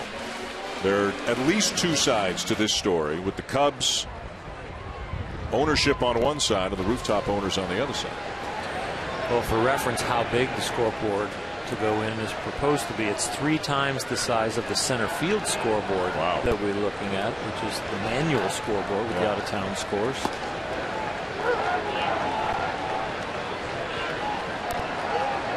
You see how dark it is out there also with our cameras. This is one of the few ballparks that you'll only see shadows casted by the players in one direction, because the lights are only from the home plate, left field, and right field side. So the backs of the uniforms are darker. Adam Wainwright, see him on the mound, he looks like the back of his uniform is dark. There's no lights out in the outfield. All the lights are focused in the hitting area and then dispersed down the lines. But all the backs of the uniforms here, you'll see they're dark. There's no light coming from the backside. And I'm sure that'll get addressed someday. Did you like pitching here? Oh, absolutely love pitching here. I love walking down the tunnel and having your spikes crunch the cement and thinking about who has walked those tunnels and then coming out here. And it's an asymmetrical ballpark, so it's a little hard to get used to when you first start pitching. Home plate doesn't line up with the dead center of the curve behind home plate either. And so when you look into the catcher and see the umpire and the hitter, you're kind of thrown off on what direction even to strike. It just puts you out of sorts. It's a lot of fun. The second one on to first. Not in time. Home plate does not line up. You're talking about the brick wall, the backstop behind the plate. You're right. It's off. You're right. As we look down now, everything is asymmetrical. Yeah. Here. The center of that curve is about 3-4 feet to our left, to the third base side. So you think about being a pitcher standing 60 feet 6 inches away from that hitter, or really when you land about 54 feet. It's weird. It's an odd feeling. And the other thing that's really odd here is, where they put the lines on the side. They're really close to the infield grass where the foul lines are. And then the infield dirt is much shallower than most infield dirt, because it makes the outfield grass look bigger. They have more outfield grass that way. Rizzo with a high fly ball to right field. Not tonight. Wind blowing in, and Wrigley will hold it. 10-5, 3-1 Cardinals.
you believe it? A home run for Queen. Who's writing this script for this kid? Bailey has a no-hitter. Homer Bailey has no-hit the San Francisco Giants. And, of course, another no-hitter last night. Tim Lincecum walked 4. Got a great catch from Hunter Pence in the 8th inning. Struck out 13 and threw, get this, 148 pitches. As he picks up his first no-hitter, the second of the season. Now Adam Wainwright sends a fly ball deep to left, but on the warning track. Soriano is there. 1 pitch, 1 out here in the 6th. So Lincecum, who's been struggling for the better part of 2 years, no hits the Padres last night. 148 pitches. 2 Cy Youngs, now a no-hitter. I think it was a 274th in Major League history. But you know what? He's reinvented himself. It's not the electric fastball and the split that's awesome. He's got all the same pitches, but he's using different ways to manipulate them. And the Giants went out today and got beat 10-1 by San Diego. Other than last night, for the most part, it has been a struggle the last month or so for the Giants, the defending champs, who find themselves 8 games under 500, 6.5 back of the first place Diamondbacks in the National League West. The Dodgers lost today to Colorado, so they're back to the 500 mark at 47 and 47. 2.5 back of Arizona. Base hit into left field for Carpenter.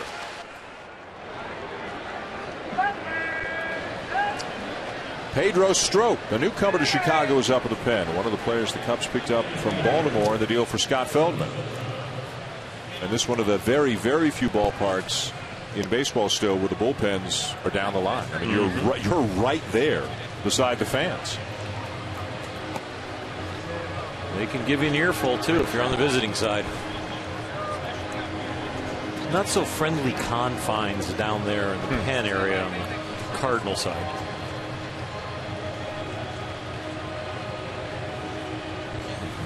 Got a nice close-up.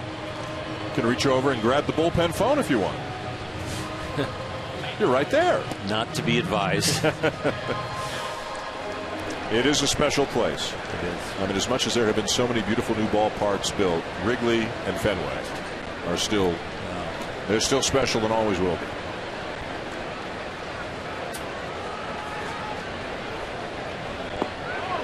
Swing and a miss by Carlos Beltran, 1 for 3.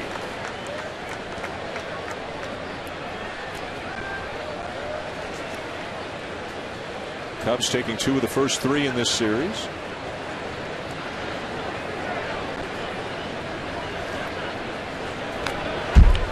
After the All-Star break, by the way, the Cardinals have a very interesting schedule, including their first road trip, which doesn't come right after the break. It comes a week after the break. It's an 11-game road trip, 3 to Atlanta, 5 to Pittsburgh, including a doubleheader for Arena, and then 3 in Cincinnati.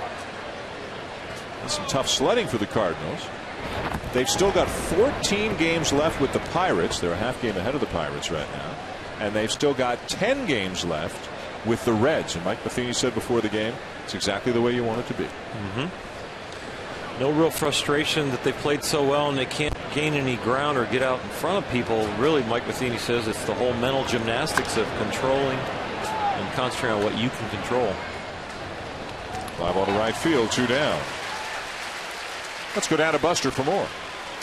Hey guys, you're talking about schedules. How about the Atlanta Braves in the second half? They don't play a game outside of the Eastern and Central time zone. They only have 19 games remaining against teams that have records over 500 on the tough side.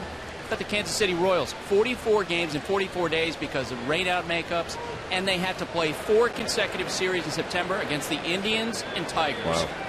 Buster already back, lightning quick. Wow. Interviews 2 managers, goes up to the rooftop, back. A little Towels sweaty, off. a little sweaty up there. Got to mop that brow. There is no elevator up there, guys.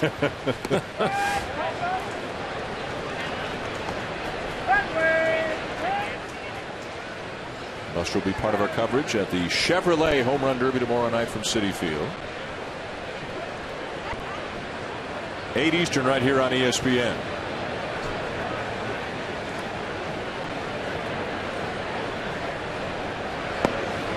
Down low 2-0 to Alan Craig, who has singled, struck out, and doubled tonight.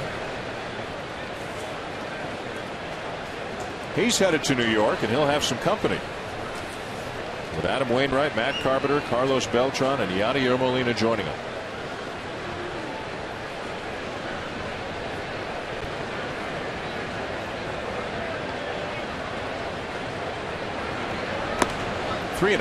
He was kind enough to join us in our open with Buster, and during the interviews talked about how excited he was to meet some of the other players and to pick their brains about the game. That's the typical Cardinal way.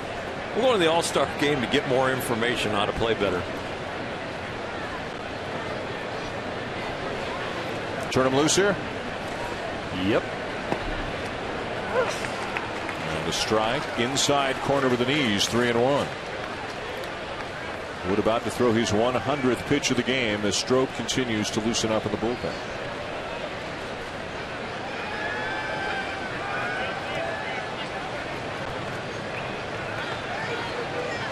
It looks like he's ready.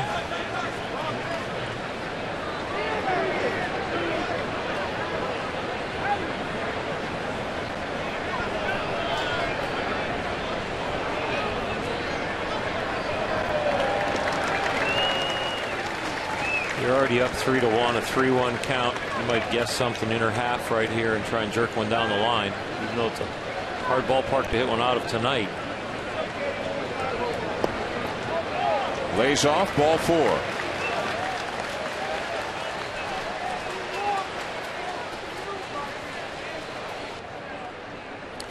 And here comes Dale Swain. And he has made the signal to the bullpen, so David Freese will face Pedro Strop when we come back. Wood leaves having thrown an even 100 pitches, trailing 3-1 here in the 6th.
Go to MLB.com/Sunday to find special ticket offers.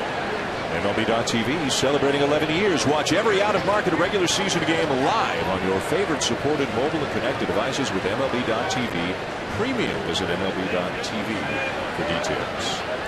Right-hander Pedro Strop, formerly of the Baltimore Orioles, was acquired in the Scott Feldman deal earlier this month. And since he has come to Chicago, he's got some good numbers. These are his overall numbers. But in 6 appearances with the Cubs, 5 2/3, 2 hits, no runs allowed.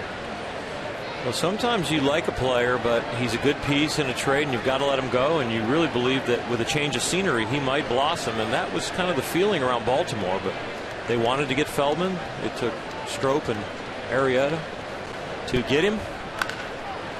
1 pitch, ground ball to short, inning over.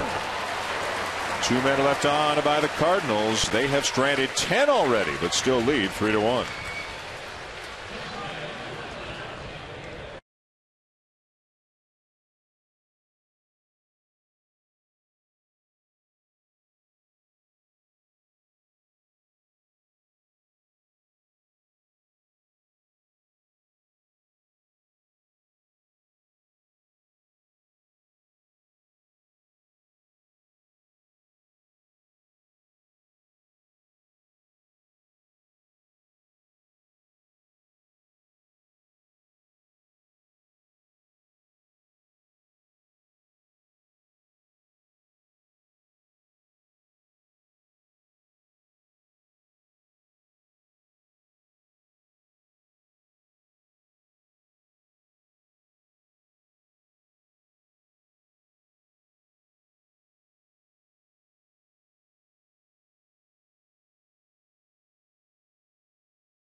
Welcome back to Sunday Night Baseball, presented by Taco Bell.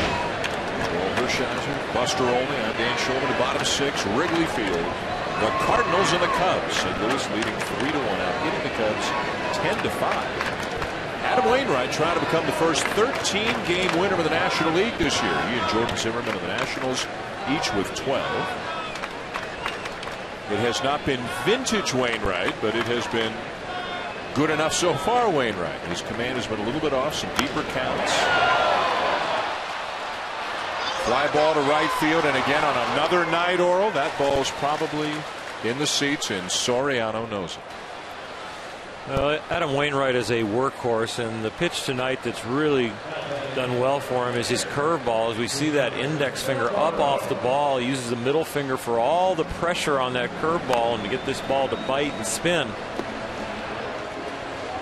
As you see that break, that grip develops over time. Some people learn it with the one finger and have it in the air. Others turn it into a spike grip where they tuck their index finger, and others then just join the two fingers together to get some leverage on the ball.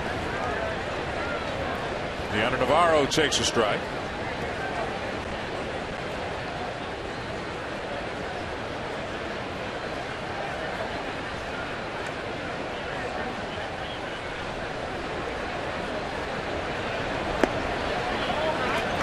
With Adam Wainwright's curveball, you know, the curveball grip, the two fingers go together at first, then sometimes people will spike it or get it off for more leverage, and Adam Wainwright has his off. A lot of guys will then tuck this down so the hitter can't see that finger off the ball and read curveball early.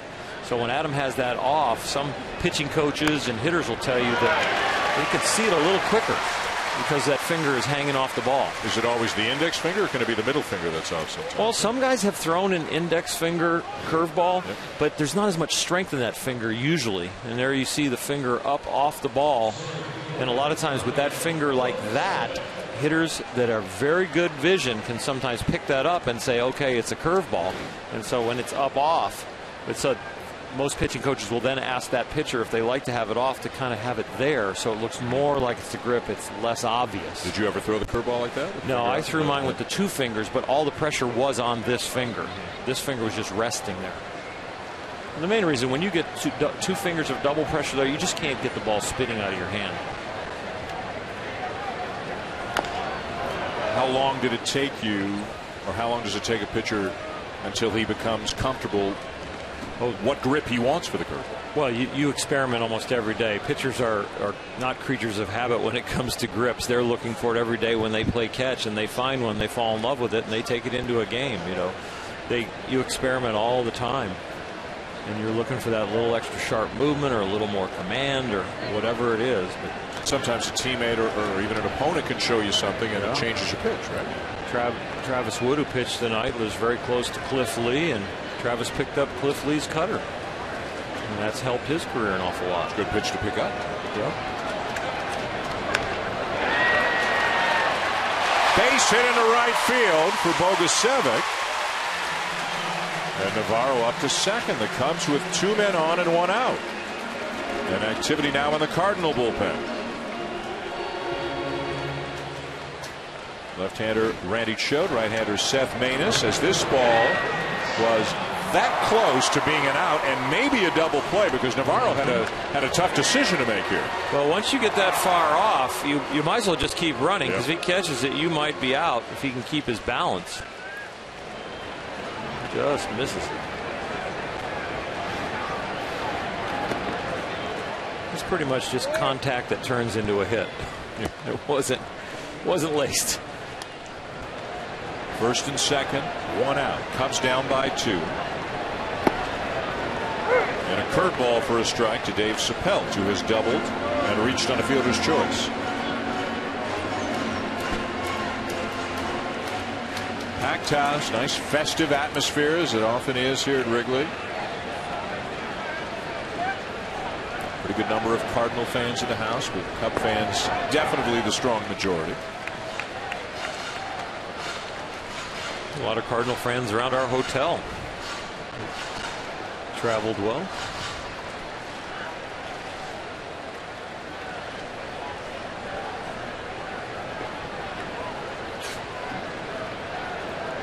Place got to be on your baseball bucket list. Oh, yeah. If you've never been here.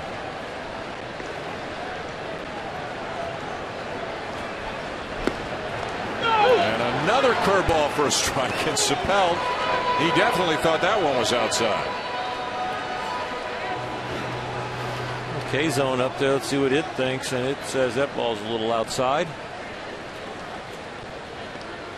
Guy with Adam Wainwright's command, only 15 walks on the year, probably earns that strike.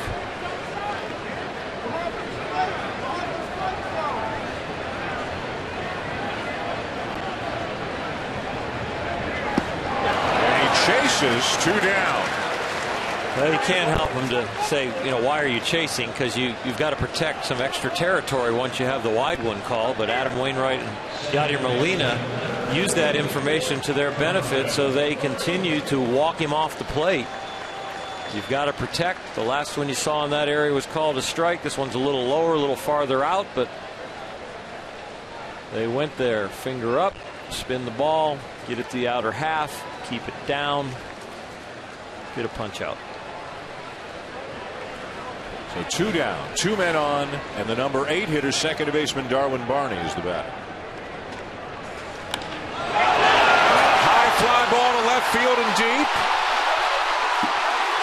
And gone! Just into the basket for a 3-run homer, and the Cubs have the lead.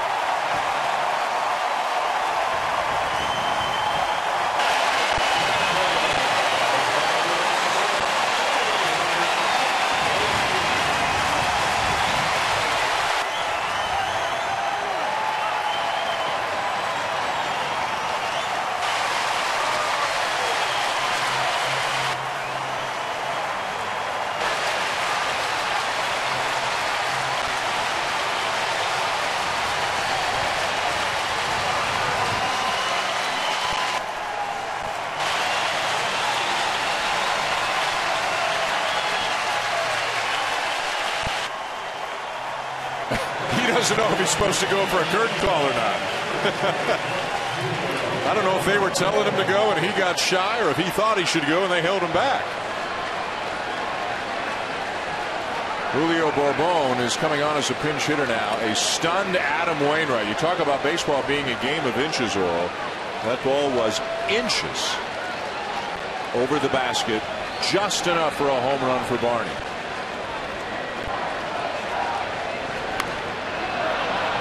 On a bunt attempt caught by Wainwright to end the inning. But what an inning it is. A 2-out, 3-run homer off a dismayed Adam Wainwright. Darwin Barney launching one to left field and got just enough.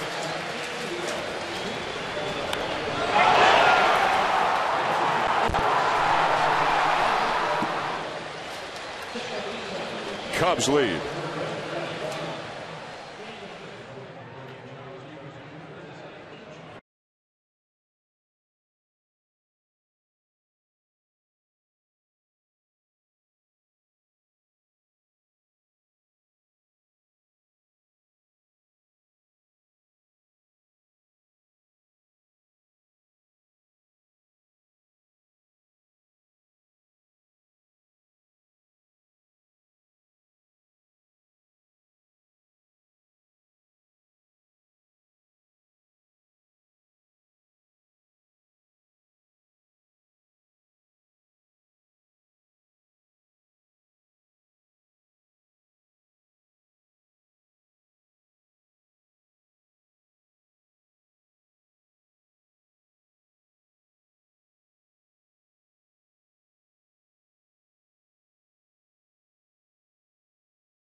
What a dramatic turn of events in the bottom of the 6th inning. Darwin Barney with a 2-out, 3-run homer.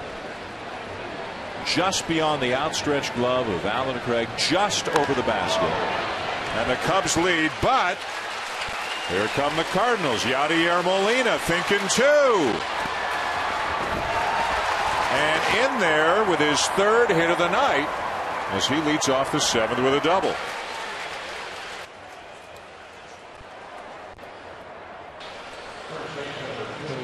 Yadier Molina is an outstanding offensive player, leads the league in hitting, and the thing he does the best is he hits mistakes. And you see the gimpy leg, he is just dragging that right leg with him. Almost not enough speed to slide. But still, is he a gamer? League's leading hitter's gone 3 for 4. Yeah. And all of a sudden, the tying run in scoring position with nobody out here in the 7th. Matt Adams is the batter. Fouls it back. New pitcher for the Cubs. We didn't even have a chance to tell you about Matt Guerrier, who came from the Dodgers in a trade for Carlos Marmol back on July the 2nd. So Pedro Strop comes in the 6th inning for the Cubs, throws 1 pitch, gets an out, gets off the field. Barney hits a homer.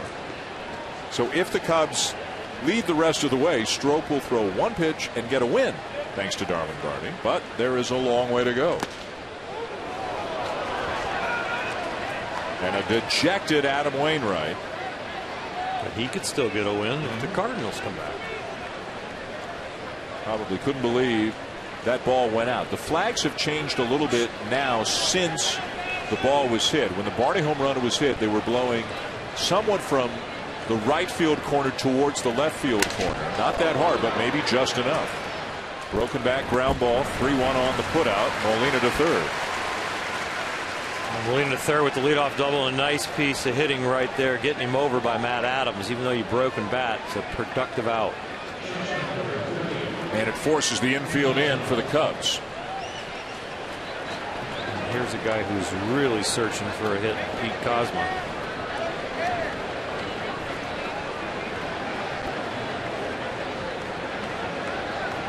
Kozma, a fly ball, then a bunt single that drove in a run and snapped a personal 0 for 28th Street. Then a ground out. Infield in for Chicago.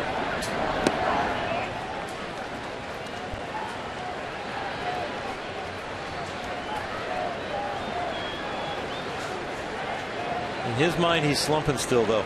He didn't swing the bat to get the hit. It was a bunt. Just battling through it. He'll take a fly ball right here. Yep.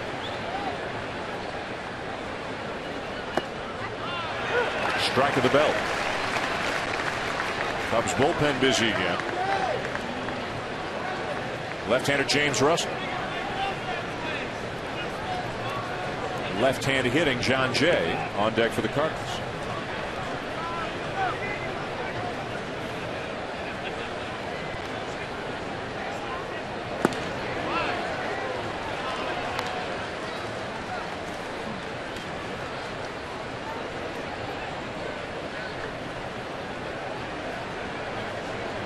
You could be thinking squeeze, but with Molina's leg the way it is, I'm not sure he can break and get in quick enough even on a squeeze right now. He is really slow. Well, he was stunting and dancing right there. He's just trying to create some holes for Kozma. Get the infielders to react to him.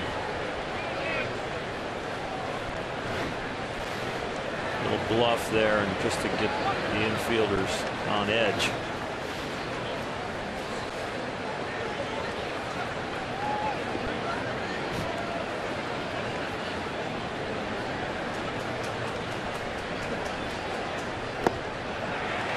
Full count.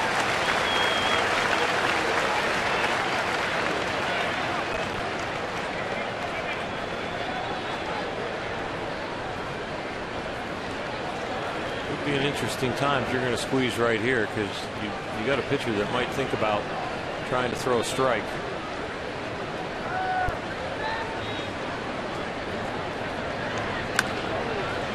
Jammed him. Pop up. Base hit. Tie game.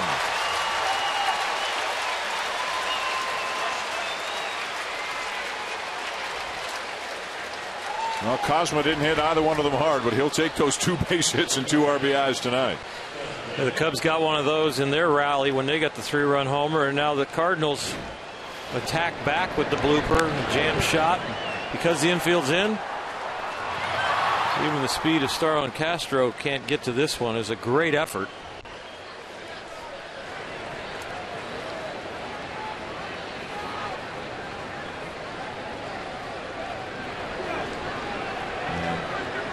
Almost as soon as the Cubs take the lead, the Cardinals come back to tie it. The rear stays to face Jay. And Wainwright is due up next.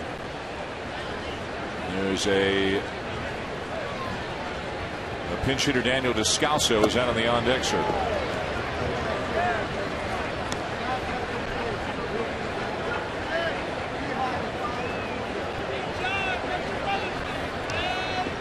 Descalso is left only. He's not a switch hitter, so we might see a move once he's announced.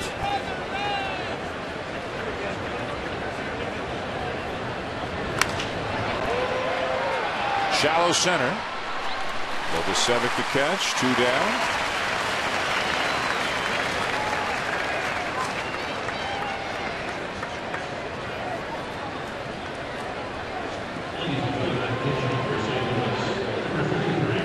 Understand we're having some technical difficulties with the audio of our feed. We're working on it. Got our best people working on it. Trying to get it back to normal as soon as we can. Appreciate you hanging with us. Descalso announces a pinch hitter for Wainwright.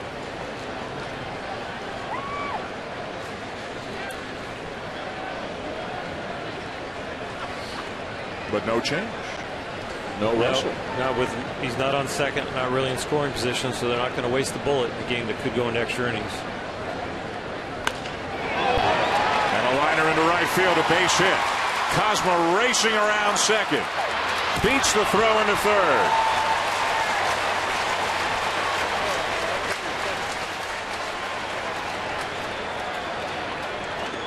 Well, pinch hitters will tell you that they like to jump on the first straight thing they see. They don't like to sit back and let the pitcher get into a count where he can use his out pitch. And he picks on that fastball that's got a lot of the plate and slightly up. Descalso keeps this inning alive. And now here comes Dale Swim, another left-handed batter. And Matt Carpenter coming up. So now he will go to the lefty. And to bring in Russell. The Cardinals have tied it, looking to take the lead here with 2 down on the top of the 7th.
Sunday Night Baseball presented by Taco Bell is brought to you by Ford Service. Keep your vehicle in shape with the works at your Ford.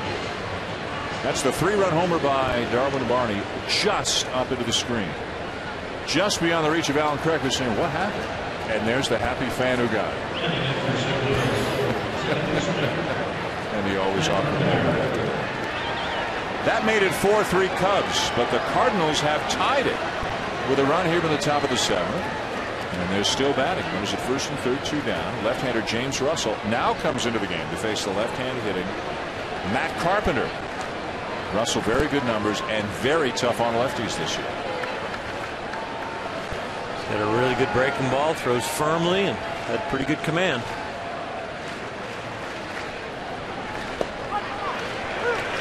And a strike to Carpenter. Cosmo, whose little pop-up over the drawn-in infield, fell in for a base hit, drove in a run. He went around to third on the pinch hit single by Daniel Descalso.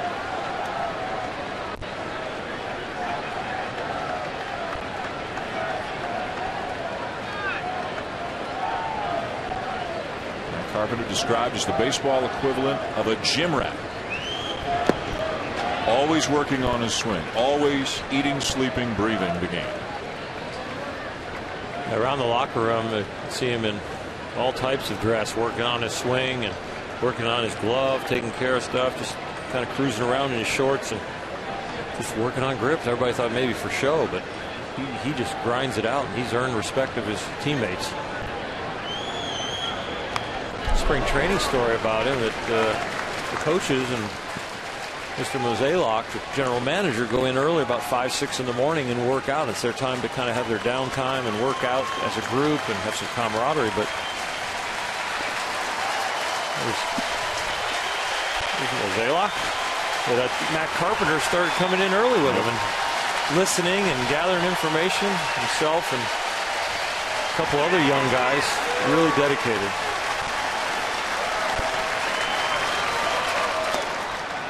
2-2. I think it was Trevor Rosenthal who was in there with Matt Carpenter, and Mozeliak said to him, "I like you coming in early, but you can't beat me into the ball." Exactly. And they came every day. It wasn't just one and done. They came every day. Doing a great job keeping the organization together as they've transferred some power in the last few years.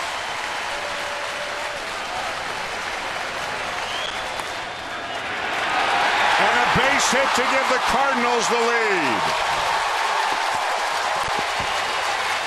Another clutch hit for St. Louis. Carpenter drives in Cosma. 5-4 St. Louis. Left on left, don't bail, use the middle of the field. Runners in scoring position, don't be afraid to pass the baton. You get a strike though, put it in play, and wow, they just keep coming back at you. Barney did everything he could, but a couple of feet beyond his reach. And the Cardinals hitting .334 on the season with runners in scoring position, are 5 for 11 tonight. Pitching coach Chris Bosio on his way to the mound. The right-hander Blake Parker is up in the pen right now for the Cubs.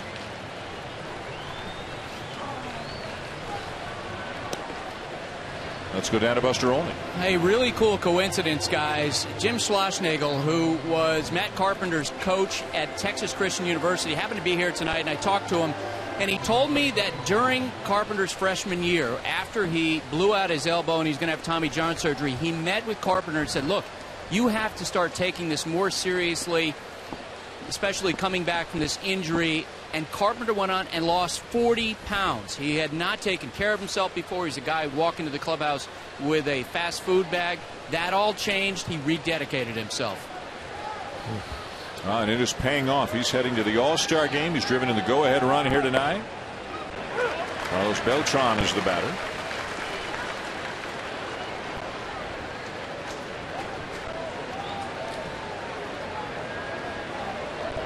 Fourteen hits now for the Cardinals in this game.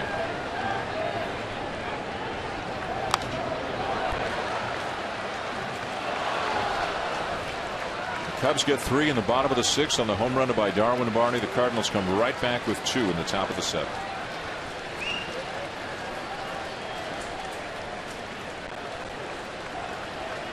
Seven 2-out base hits tonight.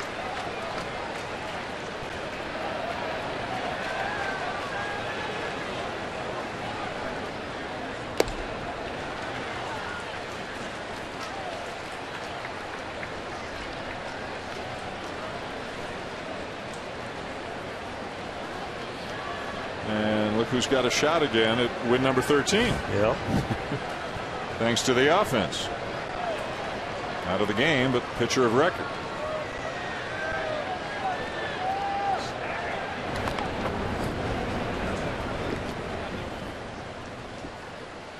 Some would consider it a gift win, but he's had some wins taken away by the bullpen. He could already had number 13.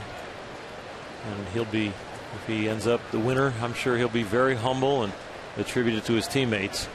But what an outstanding first half he's had. Inning over.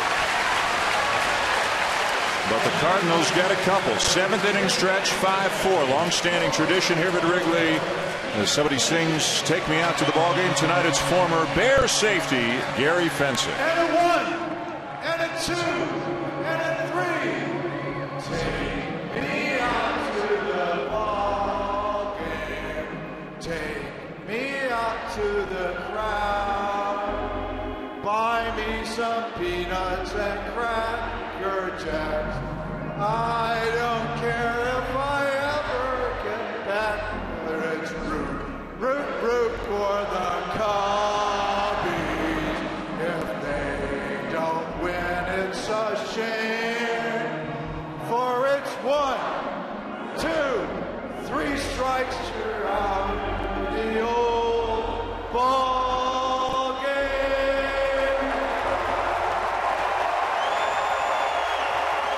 Go Bears!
We go to the bottom of the 7th. Sunday Night Baseball on ESPN. The Cardinals leading the Cubs 5-4 after getting 2 in the top half of the inning.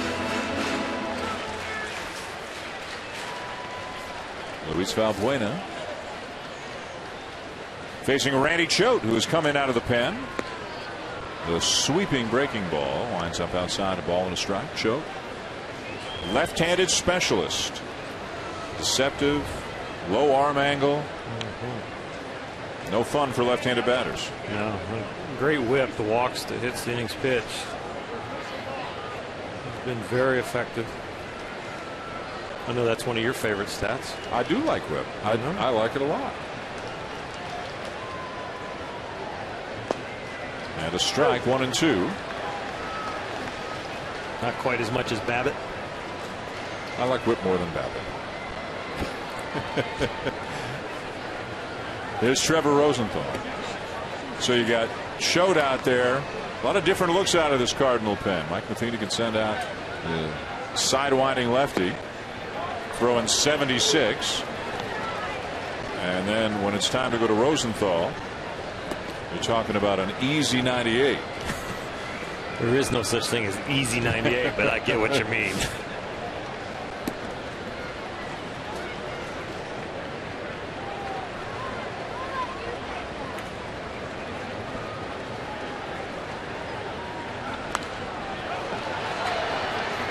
But you got to admire a guy like Choate.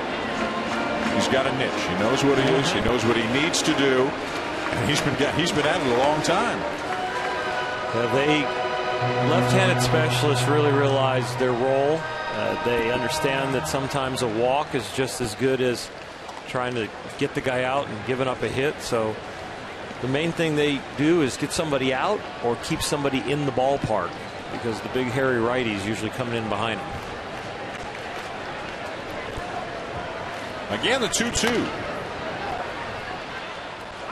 Foul ball. Adams charged, tried to get to it before it went foul, but to no avail.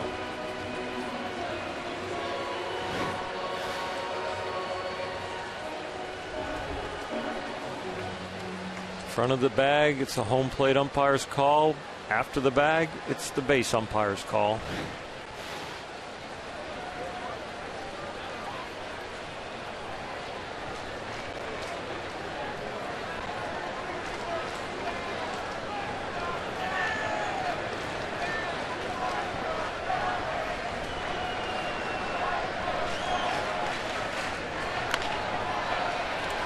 Bouncer to second for out number 1.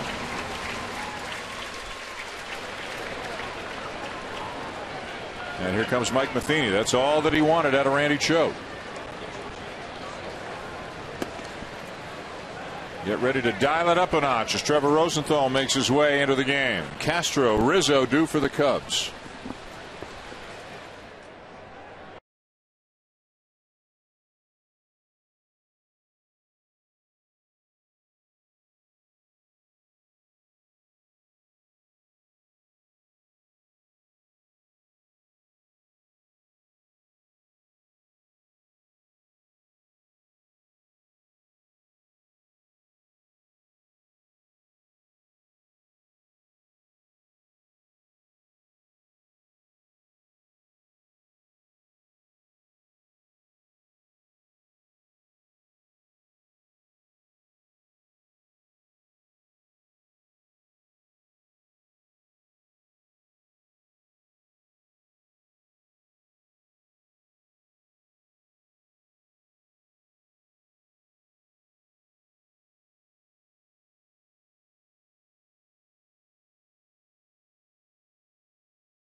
Trevor Rosenthal on for the Cardinals. 65 strikeouts in 43 2/3 innings.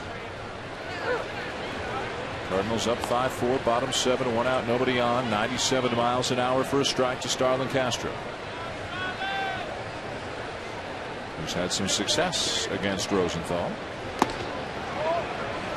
There are parts of a game that sometimes are not the beginning or the end or the fourth hitter coming up, but when Trevor Rosenthal comes in the game, you want to see it. It's just anybody who throws above 95, 96 miles an hour. It's just a lot of fun to see. And then he's got that. And then he's got the hammer changeup at 88.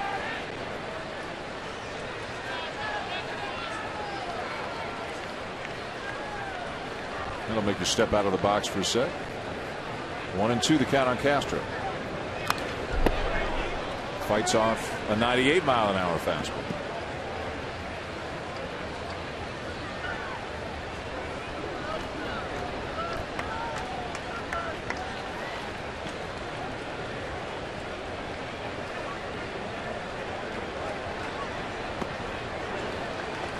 After the change, 2 balls, 2 strikes.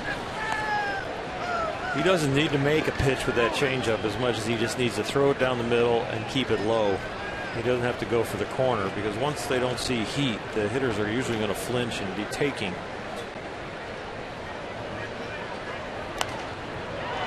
Elevated that one. Yeah, that one's up, and it's still, you know, they have a tough time swinging at it because they've got to stay dead red in their approach. The mistake changeup, yeah, they got a chance at it, but 98 now up where that changeup was, probably going to beat him.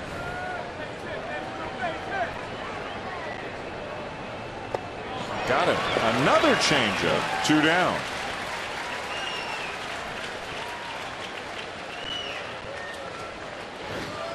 Down the middle and keep it down. They've got to go dead red, so he's way out in front of that.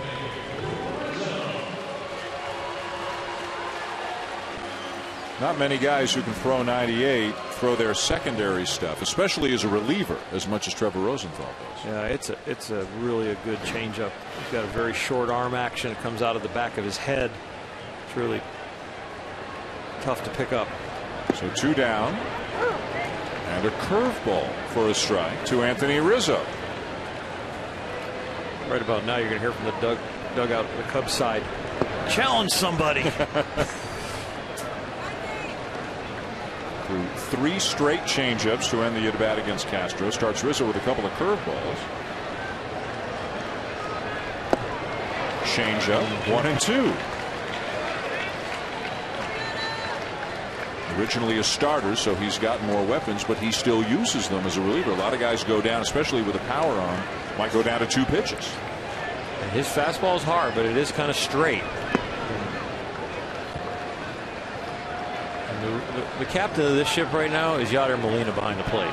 Rosenthal is not calling the game. He's following the brains behind the plate. He's working fast too. That misses low at 99. Molina puts down the sign. Rosenthal's ready to go.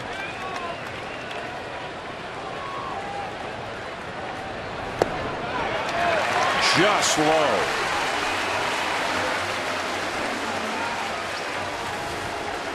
Well, it sounded low. Let's see where it was. And it was.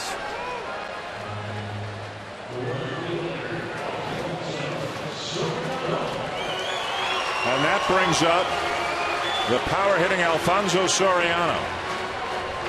9 homers in his last 15 games. Coming into tonight, 16 on the season, but 0 for 3 in this game. He's the go-ahead run.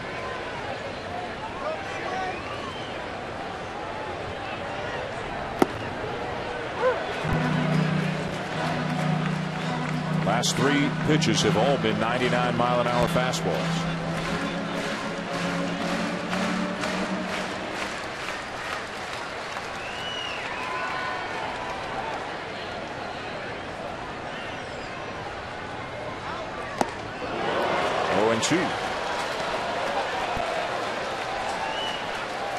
They're saying on the Cubs bench, you got to dial it up, boys. Move some of the movement in your swing. Get your front foot down early because it's coming in a hurry. Does he stay with the fastball, or does he try to get him way out in front of a curveball? I think you got to go with the high cheese. 100-mile-an-hour cheese fouled off.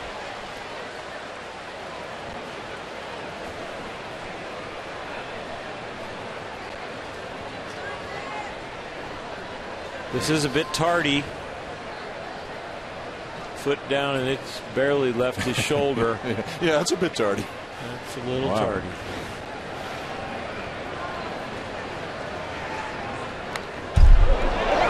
Not quite as tardy. Nope, and now you might see the changeup because you start to read the bat speed. You definitely want to change the location and not miss near the middle of the plate. So if you're going to go fastball here, you go up too high and right down the middle. You might get him to swing right through it. And if you go with the changeup, make sure you bounce it.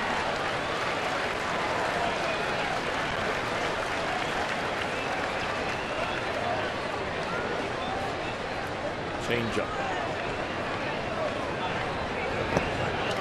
Good, he bounced it. Good quality pitch, 0-2.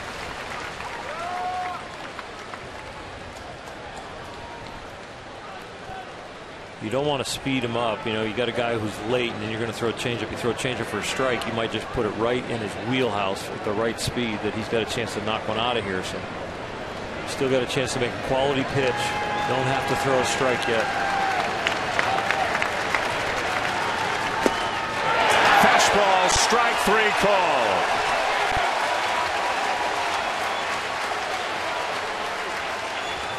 The inning is over. Rosenthal with a couple of strikeouts, and at the end of 7 here at Wrigley, it remains the Cardinals 5 and the Cubs 4.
Sunday Night Baseball is presented by Taco Bell. Sometimes you gotta live Mas. And in part by Goodyear, chosen by experts for superior performance. Goodyear, more driven. Look at Michigan Avenue. Here in downtown Chicago. We are a little bit north of there, up at Wrigley Field, where the Cubs trail the Cardinals 5-4. We go to the top of the 8th inning of the 4th and final game of this series. And right-hander Blake Parker is into the game for Chicago. Had a handful of appearances for the Cubs last year. Came up this year, June the 1st. And we're told has added a split finger pitch that he worked on at AAA just before he got the call-up. And as you can see from those numbers, it has served him well. It's really something that has given him a weapon to get left-handers out. That breaking ball we just saw there has served him very well against righties. He needed something to be able to go through the whole order to get left-handers out. Facing the heart of the Cardinal lineup, beginning with Alan Craig. Little outside with another breaking ball. Craig tonight's 2 for 3 with a walk.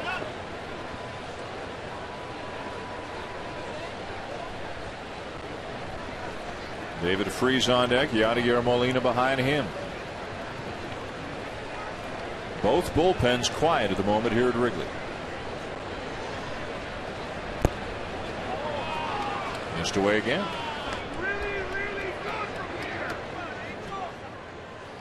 And you can hear some leather lung fan probably behind the plate saying that looked really, really good from here. But he's missed just outside with the last 2.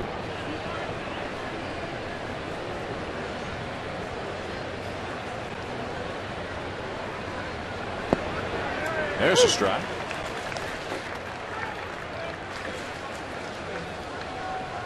Bottom of the 6th inning, Darwin Barney with a 3-run homer to give the Cubs the lead, but it was short-lived. The Cardinals came back with 2 in the top of the 7th. On RBI singles by Pete Kozma to Matt Carpenter to lead 5-4.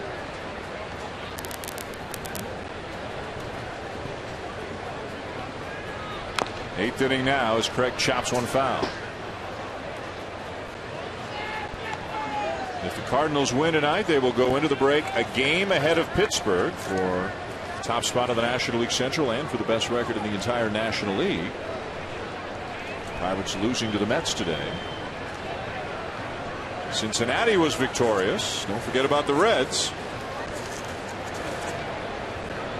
as they beat Atlanta 8-4. Injury depleted Atlanta. Jay Bruce had another big day. Doubled, homered, drove in a couple. Brandon Phillips drove in 3. Votto, Phillips, and Bruce can be pretty dominant in the middle of that order. Sin-Shu Chu did a great job filling at the top, getting the leadoff hitter.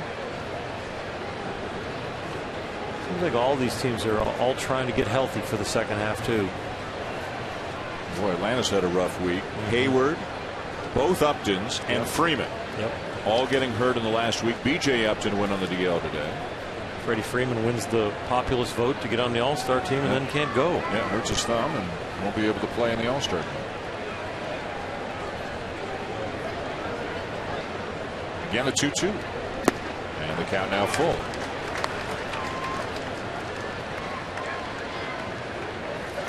Atlanta still with a nice lead in the National League East, although they lost a game on that lead today. Washington beat Miami 5-2 in 10 innings as the Nationals avoid a sweep, so they are 6 games back of the Braves. Philadelphia beat the White Sox 4-3 in 10, so the Phillies are back to the 500 mark and 6.5 back of the Braves. Up the middle, another base hit.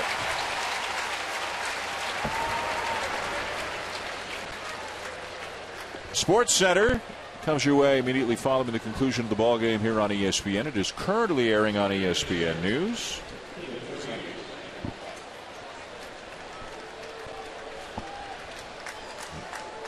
And a look at the stories on Sports Center tonight. You can see every home run that was hit today around baseball. Sunday conversation with Dwight Howard and the highs and lows of Take Me Out to the Ball Game here at Wrigley.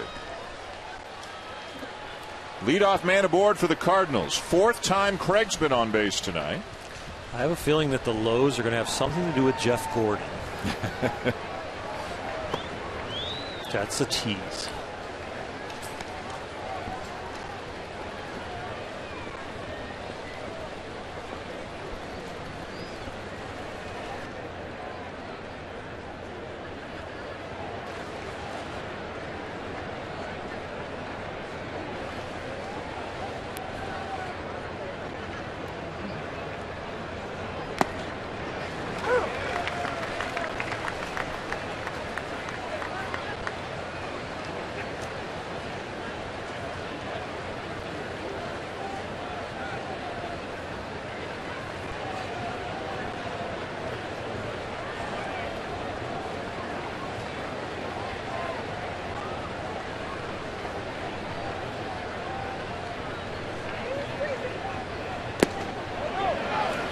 On the appeal, he didn't go.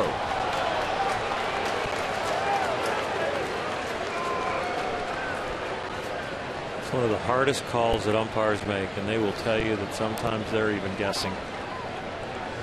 And I guess that's on the record now, but that's off the record. Especially for the home plate umpire. He's trying to read ball strike and also the bat.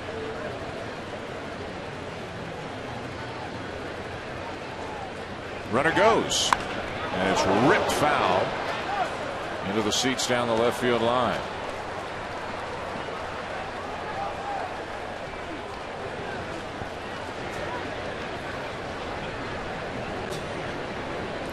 Everybody here, including the Cardinals, have caught a break with the weather. It's been very pleasant the last 3 days.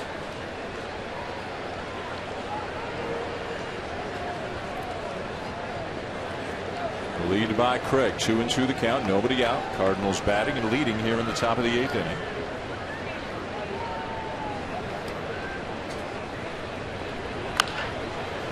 Ground ball to third. One. And safe at first on the fielder's choice is Freese.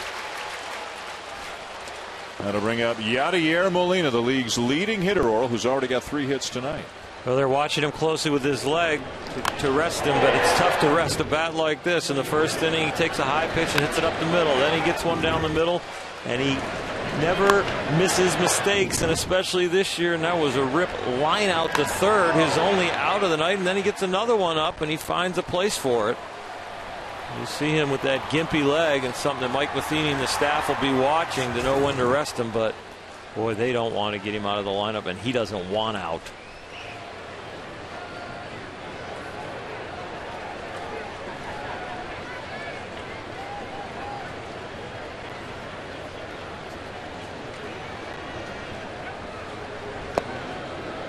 Just down and away for ball one.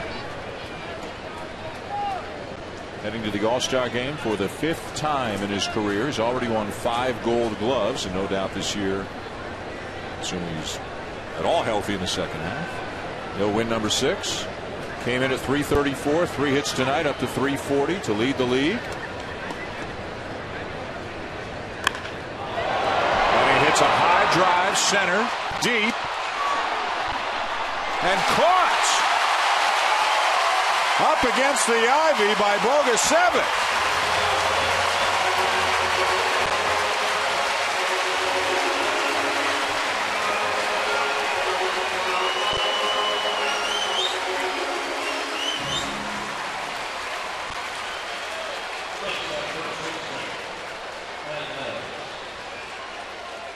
Yadier Molina, almost a perfect 5-hit night. A line out to third, and then this ball that's absolutely crushed. The wind is kicked back up and just saves it. A nice play out there by Bogusevic. But Molina, and what he has displayed as a hitter tonight, absolutely fantastic. Parker loving it for an out. Great catch by Bogusevic for the second out, and now Matt Adams. That's no padded wall out there. I mean, the ivy might give you a little bit of cushion, but not much. And that's brick behind it. And Molina frustrated. That close to another big hit.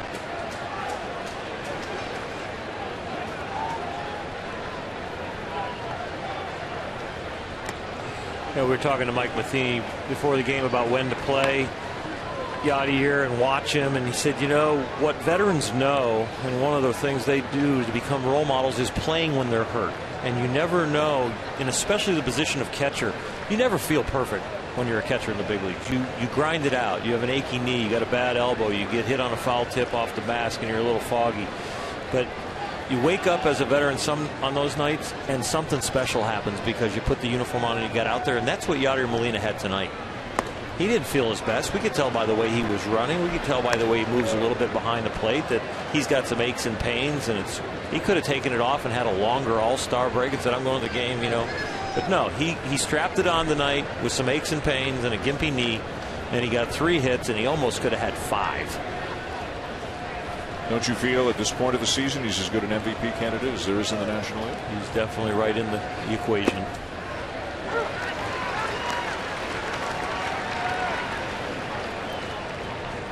I mean, if you are the best defensive player at your position, and maybe at any position in baseball, and you're leading the league in hitting, you got to be in the conversation. And if you're just going to look at RBIs, you got Craig at 73 on his own team. This is trouble.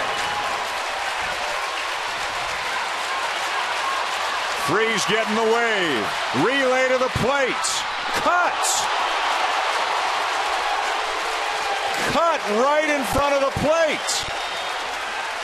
And the run scores. And look at Dale Swain. Oral, did they have a shot? Well, you got to let it go, because if you're cutting it for no other reason than just to cut it and hold the ball, let it go through. If you're going to cut and knock down Matt Adams at second because he gets his hit and he's coming around the bag, but there's no place for this ball to go because Adams is standing on second. So you might as well just let it go through. And Navarro shows that thinks he's got a shot because of the reaction. He kind of showed up. But isn't Navarro hollering out to Rizzo, let it go, cut it? In the big leagues, it's a field play, too. They're yelling, but sometimes it gets so noisy that you can't hear each other. That close together, they should have. You watch Navarro here. He doesn't expect it to be cut. I'll bet you he wasn't even yelling. And Parker felt the same way. Usually if you hear nothing, you let it go. If you hear the cut, so sound means the cut, and no sound means you're letting it go. So Rizzo cuts it. The run scores on the RBI double by Adams. And a big run for the Cardinals to lead by 2 in the 8th inning. And another 2-out base hit that produces a run for St. Louis. And another one of those nights potentially for Dale Swain.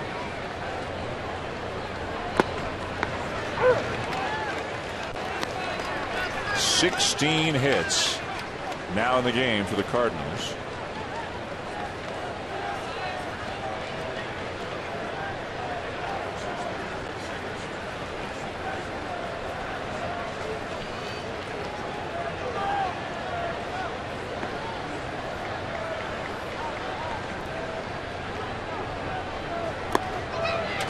Catches the corner 1-2 as activity begins now in the Cardinal pen. Left-hander Kevin Segrist is up. Rosenthal finished the 7th. Will he start the 8th? Or will it go right to Segrist? Has been a really nice, pleasant story for the Cardinals here this inning. Doing a good job out of the bullpen for Mike Matheny. And Derek Lilliquist, pitching coach.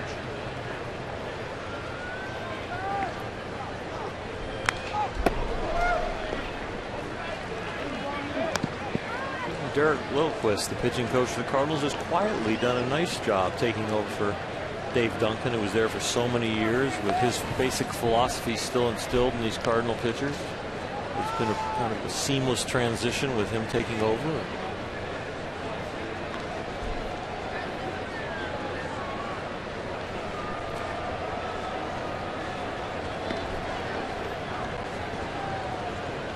Cardinal fan kind of rubbing it in, mocking, saying, yeah, he cut that ball. He did.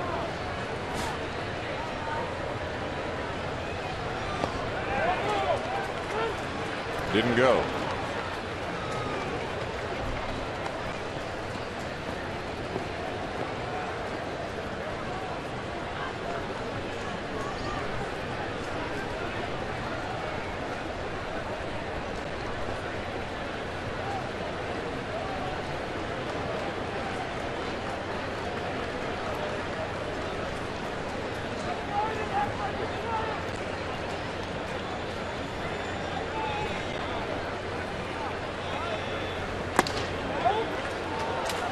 Three and two.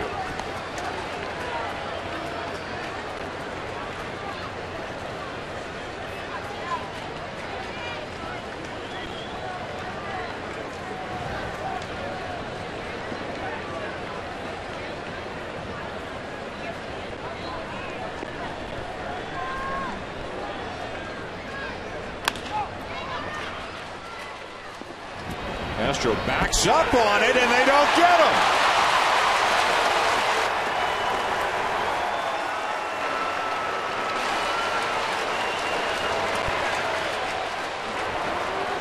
Well, we've seen Dale Swain take his hat off and rub his head on the cut play, and this play where Castro backs up is the exact play that he was doing consistently that got him benched about 10 days ago. Earlier in the game, Carlos Beltran hit him a ball in the hole that he backed up on, and Carlos, with his aged legs, just barely didn't beat it out. But this one, when you give ground that deep, Cosma, who can run, you are safe. And he was. 17th hit of the night for the Cardinals. 9 of them have come with 2 outs.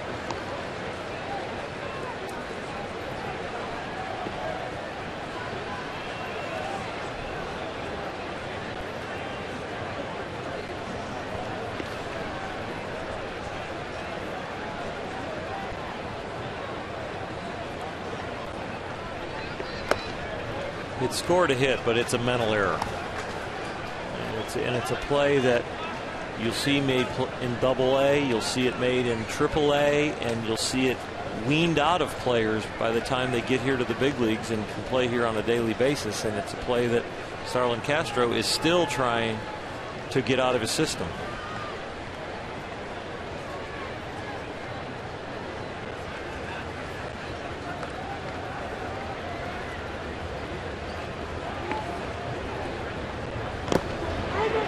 And now Jay gets hit. Boy, if you're Dale Swaim, an inning like this has to make you nuts. Yeah. And Theo Epstein too, who, you know, they signed Starlin and they signed Rizzo, and this is the kind of thing that gives baseball people, did they really invest in the right players?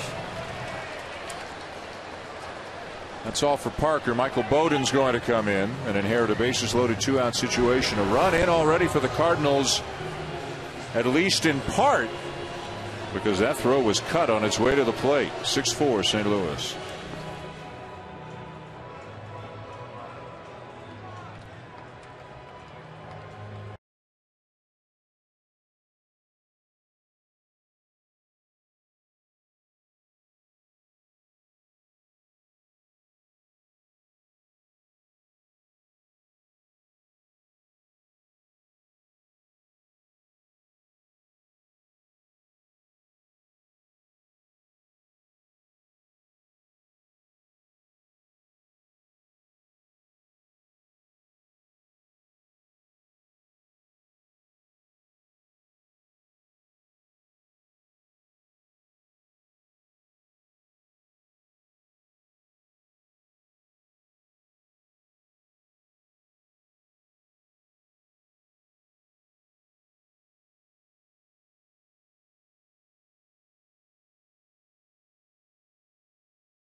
Buster Olney, Sunday Night Baseball on ESPN. The Cardinals have scored a run to make it 6-4, bases loaded, 2 outs. Ugly inning for the Cubs. Some mental mistakes in this inning, and now Michael Bowden comes on, and Trevor Rosenthal is the batter, the pitcher who finished the last inning for the Cardinals. Mike Matheny wants to leave him in there to pitch, so he'll send him up there to hit. The statement is outs are more important than runs, and they feel like they can get to the end of the 9th with a 2-run lead and keep it intact.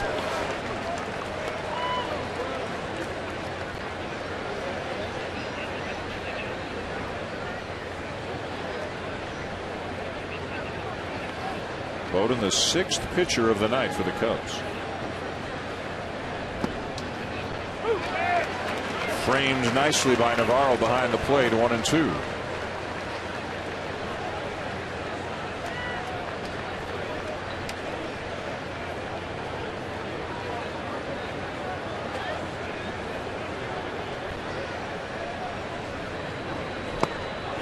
And the inning is over. The Cardinals get another run and will take a 6-4 lead to the bottom of the 8th.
Taste of Chicago, the world's largest outdoor food festival, taking place this weekend here in Chicago. It's been held every summer here since 1980. Nearly 3 million visitors come for the Taste of Chicago. Great town. 6-4, Cardinals lead the Cubs, bottom 8.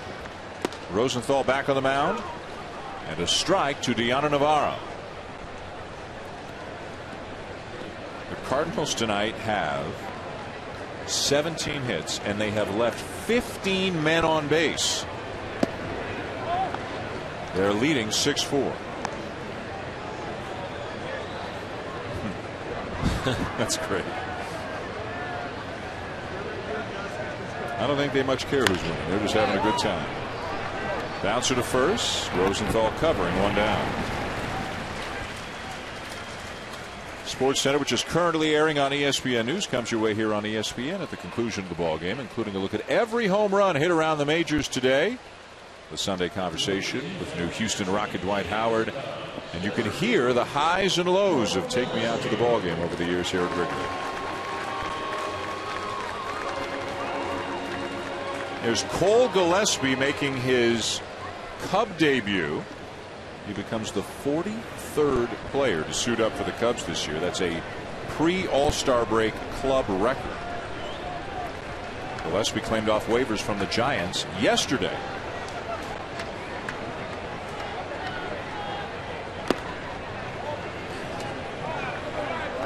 What a gift to face a guy that throws 98. Has an 88-mile-an-hour changeup and a nice breaking ball.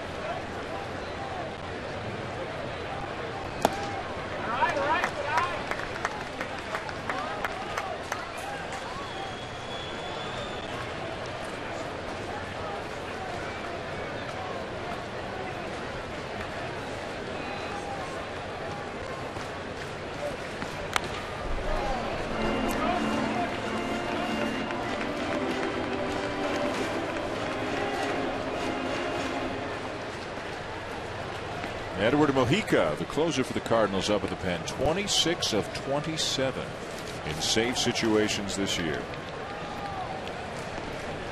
Yet the latest in what seems like a long line of closers for the Cardinals. They find a guy, then there's an issue, an injury, whatever. And they turn to a new guy and he does the job. Then they turn to another guy and he does the job. And as you can see, they've had 4 different pitchers lead them in saves the last 4 years. Count now full. A lot of his development attributed to Yadier Molina behind the plate, just figuring out which pitches he liked and what sequencing to use them to make him more effective.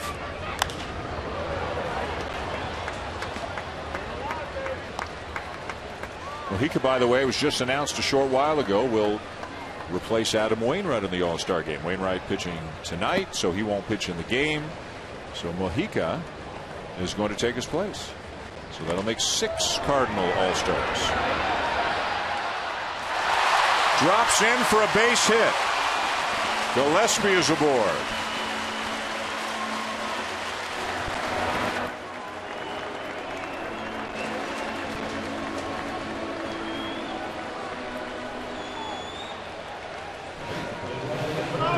Here's Jim, and he finds a hole just out of the reach of Matt Carpenter.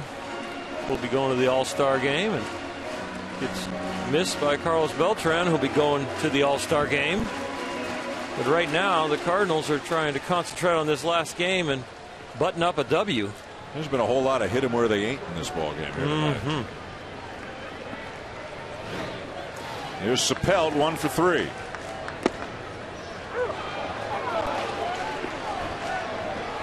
Crowd thought it was low. Sapelt thought it was low.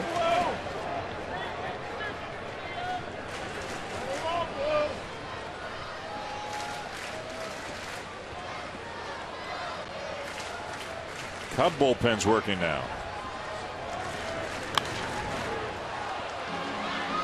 Pitcher spot's 2 spots away right now. As ugly as it's been for the Cubs, they are still in this. Got a time run at the plate. Yep. And the on-deck hitter hit a 3-run homer his last time up. But he got pushed back from a possible curtain call. Change up low.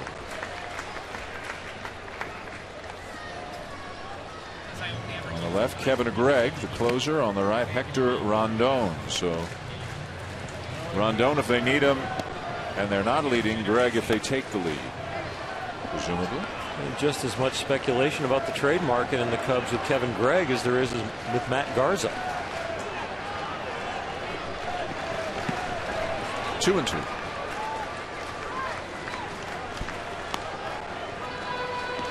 Rosenthal hit with the bases loaded and 2 out so that he'd be out there because Mike Matheny thought he had an effective reliever that could get through this inning so they could get the Mojica in the 9th. He's got to step up and live up to his manager's confidence he had in him. Got him swinging. And back to the changeup for out number 2.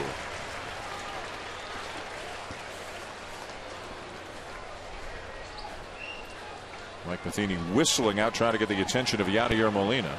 Well, a few pitches ago, Rosenthal threw a fastball that Molina had to catch awkwardly, and I think it got his thumb on his catching hand, and I think that changeup he might not have caught in the right part of the pocket, and Molina is not looking over at Matheny at all. Matheny with some concern. Darwin Barney is the batter. Last time up, he got just enough for a 3-run homer that at the time gave the Cubs the lead. High cutter from Wainwright. They had been going with a lot of curveballs trying to keep the ball away from him, but down and away.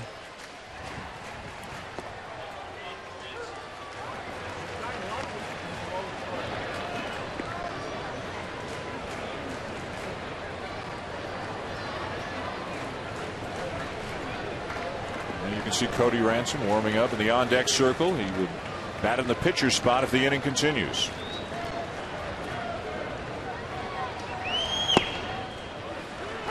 Oh, and 2.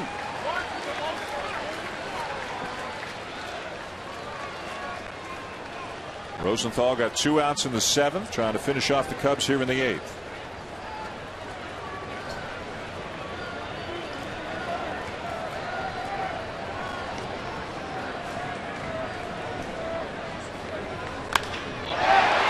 Base hit right field.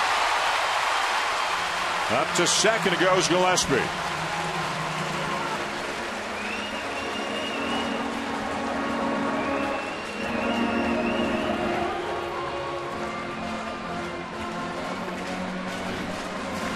Darwin Barney made some adjustments at the plate, loosening his hands, not being so mechanical, and throwing the bat at the ball. And he's had a night tonight. It's free and easy and accurate, and he's barreling up a lot of pitches.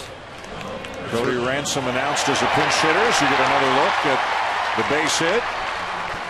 And Mike Matheny's on his way to the mound with the Cardinals.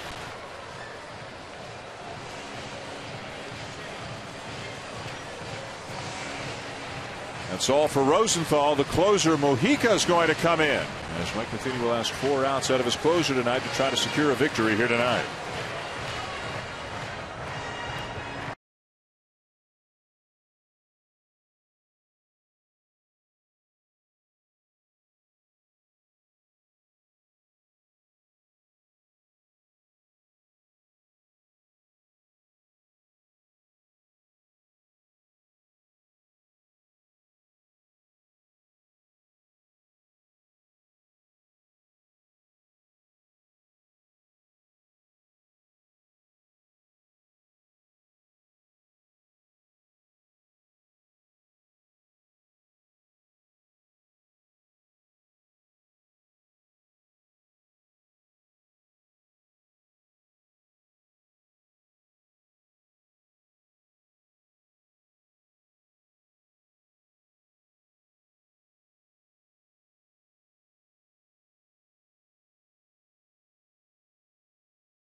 Bottom of the 8th inning. Cody Ransom, the pinch hitter, with the Cardinals leading 6-4. If you're wondering about Nate Schierholtz, he's banged up right now, unavailable for the Cubs. So Ransom will be the batter who comes off the bench to face Edward Mujica, who has done a phenomenal job. 2 walks in 39 2/3 innings, and he's only blown 1 save all season. And as of just a short while ago, it was announced that he's an all-star, taking the spot of his teammate Adam Wainwright, who, because he pitched tonight, is deemed ineligible to pitch in the game on Tuesday. Although Travis Wood's allowed to pitch, the Cubs are going about it differently.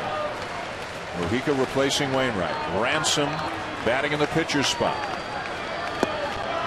0-1. Nasty changeup at 86 right there. I think Rosenthal's changeup is good. This one dives more, and he's got better command with it.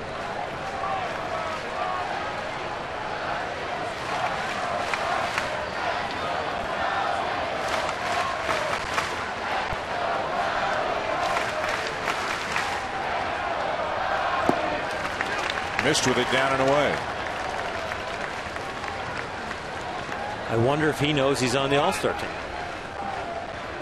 Somebody called down to the bullpen, or Mike Matheny sent instructions like, let's just let him go about his business and we'll tell him after the game. You wouldn't want to tell him when he comes to the mound and you give him the ball. No, not that. Congratulations. Now go get some outs. Another changeup. And Adam Wainwright did some marketing for him, because Adam knew and made the choice. They were giving him a choice to skip this start and start after the All-Star break and pitch in the All-Star game. And Adam Wainwright said, you know what? No, I want as many games as I can for the Cardinals. We're going to try and win this thing. I've been to the All-Star game, and if I make the team, I want Mujica to go. I'll pitch on Sunday for us, and then I want him to go. And he started a little campaign for him.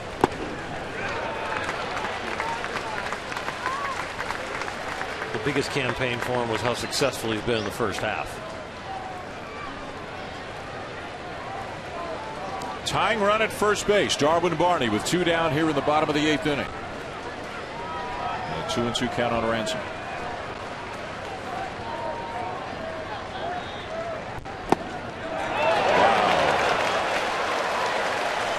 That's either a really good take, or he was so badly fooled he couldn't pull the trigger. This ball broke sharp and late, and I think it made it back to the plate. Take a look at K-Zone thinks. It lit up with the strike electronically. Runners will be on the move.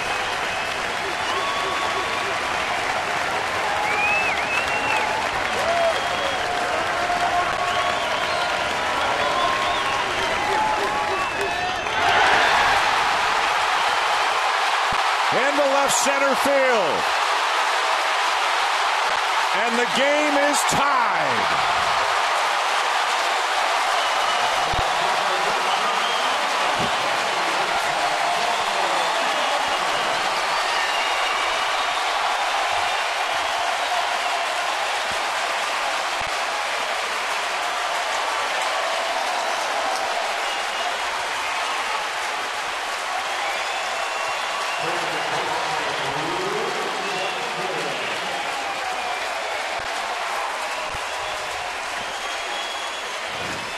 Been very loud here twice, and Darwin Barney hits a 3-run homer to put him ahead, and now when Cody Ransom gets a base hit double to tie the game. Back to the top of the order for Luis Valbuena. 2 for 4. So that is the second blown save this season for Edward Mujica.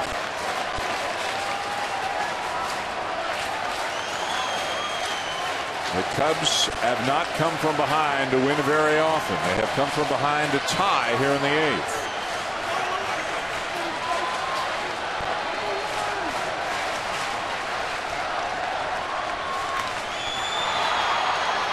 Well foul down the left field line, 0-2.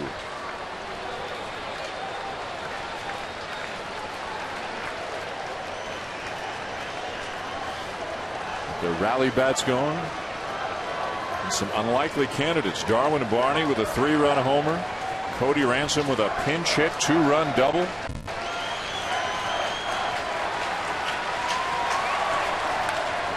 Foul Pops one to right field, but it carries out to Beltran to end the inning.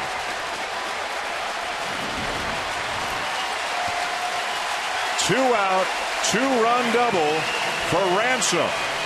And at the end of 8, with the fans on their feet here in Wrigley, the Cubs and Cardinals are all tied up at 6.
Moment for the Cubs. The pinch hit two-run double that ties the game in the bottom of the 8th. We're going to the 9th now, all tied up at 6. And the new pitcher for Chicago's Kevin Gregg.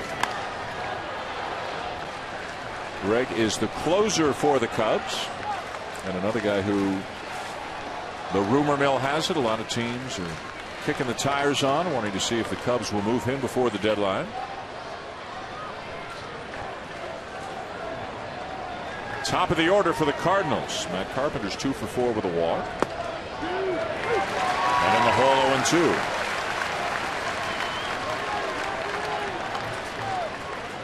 Paul Gillespie stays in the game in center field.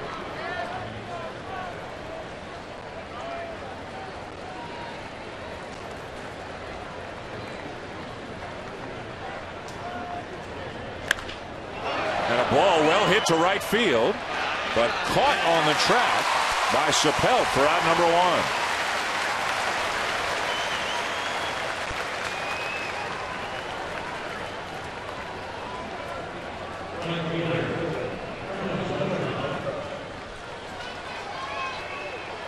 Top 9, final game of the unofficial, the so-called first half of the baseball season.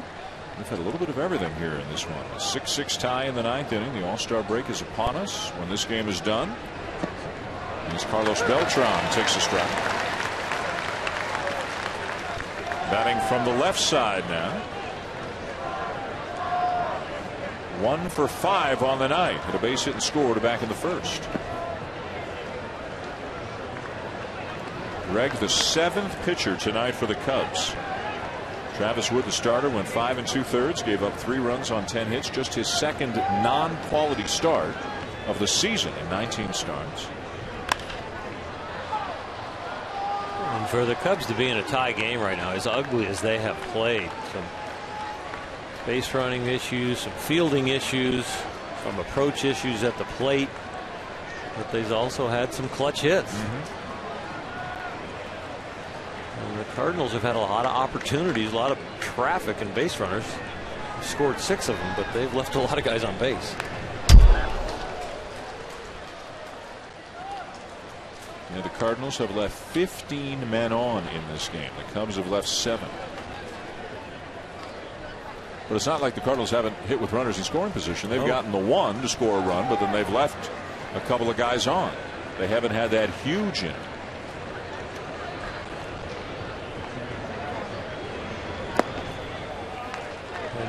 Of course, both teams want to win this game, but it's a huge game when you're going into the break to have your players go out with a good mindset, come back in a good mood and looking forward to the second half compared to responding to a loss.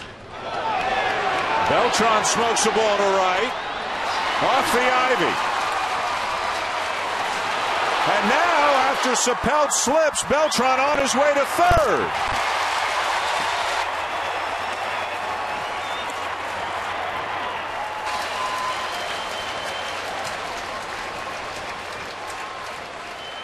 So Carlos Beltran going to the All-Star game, but a veteran making a veteran swing and then a veteran base running move. There is no assumption after Carlos Beltran smokes this ball over the right fielder. When he is running the bases and gets close to second base, he is continuing to watch that right there. And he never broke stride and never eased up going into second. He continued on to third.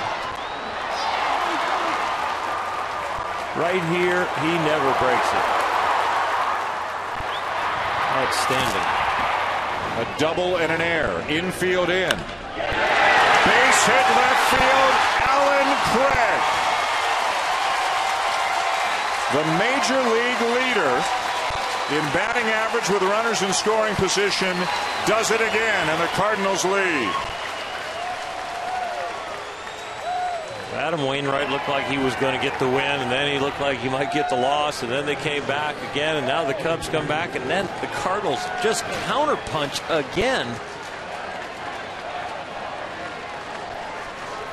And Alan Craig just stays on a pitch that's middle up, and extends his arms, and hits him a line drive. His 4th hit of the game, his 74th RBI of the season. Now a base hit for Freese. 20 hits in the game for the Cardinals.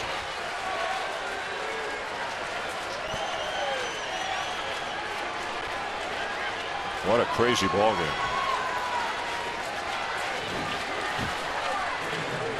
Nice and calm, gets the foot down early, the hands are cocked and high, keep him above the ball, and drive it off a firm front side.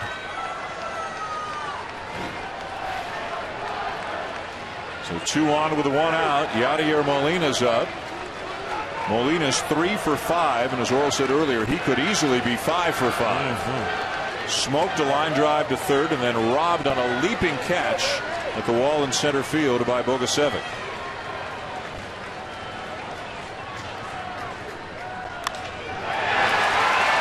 Foul ball. Not by much. Well, the Cardinal approach against Greg has been he's going to throw strikes early, and we're not going to let him get to his off-speed stuff because they are attacking as soon as the ball leaves his hands. Every hitter.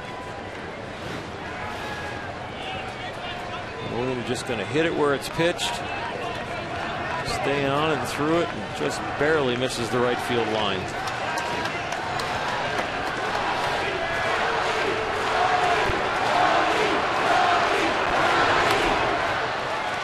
Oh, 2.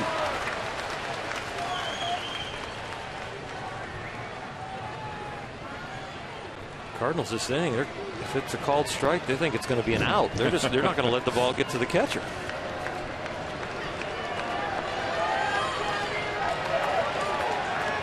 Seven for 15 with runners in scoring position tonight. 7 runs on the board, 20 hits in the game, 15 men left on.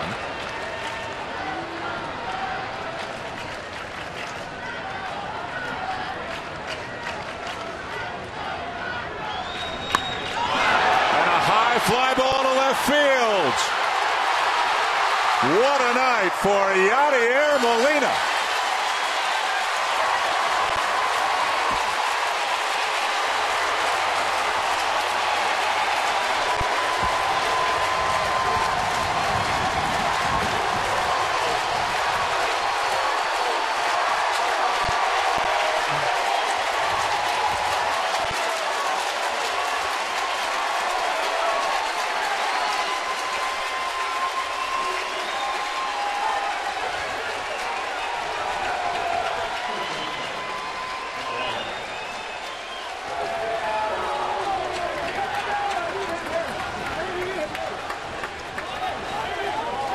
Four hits, 4 RBIs for Yadier Molina tonight, and a 10-6 lead for the Cardinals here in the 9th inning.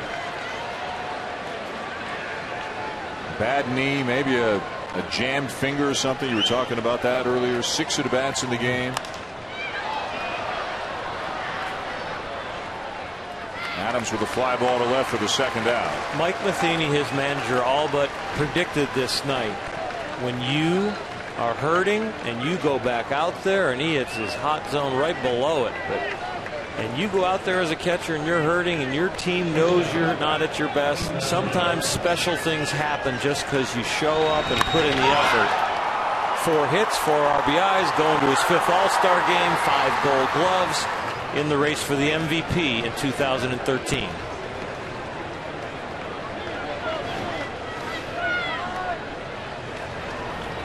The most hits for the Cardinals since 2008. He could be 6 for 6. Yep. His 2 outs are a line drive bullet to third and a straightaway center field Ivy shot. He could be 6 for 6 with a homer, 2 doubles, 3 singles. Still an amazing night at 4 for 6. And he's probably caught about 170 pitches behind the plate too. He's ran a lot of bases and dragged that knee around with him, but I don't care how much pain you're in, you're not wiping that smile off his face. That's a great night's work. Now Cosmo sends a fly ball to left center to end the inning. But what an inning it is. The Cardinals are up for 4 off Kevin and Greg and take a 10-6 lead to the bottom of the 9th inning. Yadier Molina once again showing he is one of the best in the sport. Crushing a ball to left field and blowing it open here at Wrigley.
Home Run Derby comes your way tomorrow night at 8 o'clock Eastern right here on ESPN, live from Citi Field. Then it's the MLB All-Star Red Carpet Show presented by Chevrolet, Tuesday at 3 Eastern on the MLB Network. And then the All-Star Game on Fox, 7:30 Eastern, Tuesday night.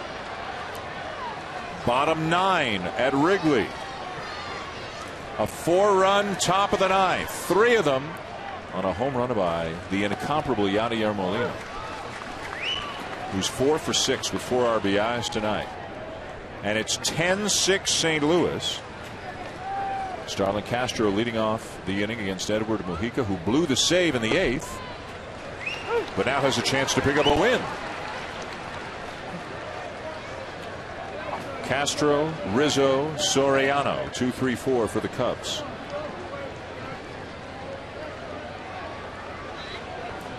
And Dale Swaim talked to us before the game about some of the reasons why the Cubs are in the predicament they're in. 8 games under 500.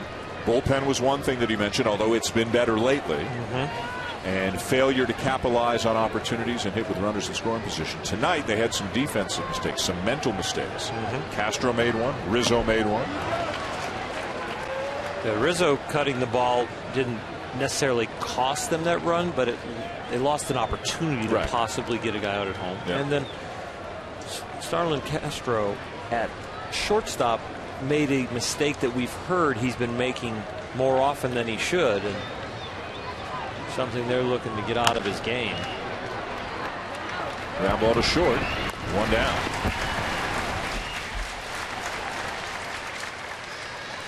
Now give the Cubs credit that in the 6th they came back on the Barney home run and took the lead. They tied it again in the bottom of the 8th on the Ransom double. SportsCenter next year on ESPN.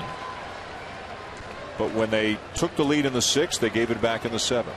When they tied it up in the 8th, they coughed it up in the 9th.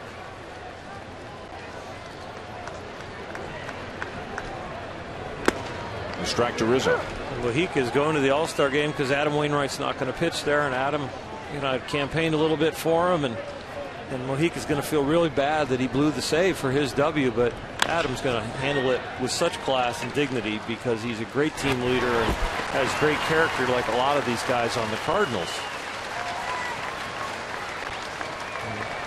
And another All-Star right there, Yadier Molina, an easy choice as tonight's Chevrolet player of the game. He was having a great night before he hit this home run. The 3-run shot that blew it open in the top of the 9th. A little different wind combination tonight. Maybe a little different positioning by the Cubs, and he's 6 for 6. Alfonso Soriano. The Cardinals win. They'll go into the break a game up on Pittsburgh in the National League Central at 57-36.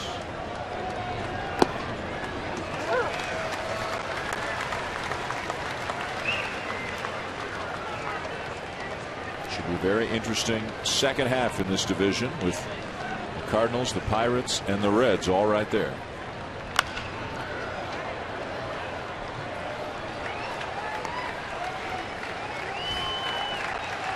Molina's still looking at that finger he's been looking at for the last couple of innings.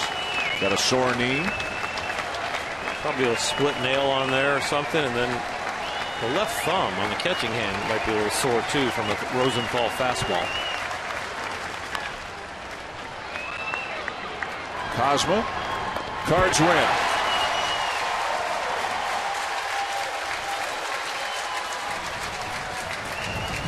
It was an ordeal at times for both of these teams here tonight. Look at the Cardinals with 21 hits on the night. Finally blew it open in the top of the 9th, and some long faces for the hometown Cubs as they made some mistakes. A game with a total of 32 hits and 351 pitches tonight. And the Cardinals win 10-6 to split the 4-game series. Major League coverage continues tomorrow night. The 2013 Chevrolet Home Run Derby here on ESPN at 8 Eastern. SportsCenter is coming your way tonight. This has been a presentation of ESPN, the worldwide leader in sports. For Oral Hershiser and Buster Olney, I'm Dan Shulman saying so long.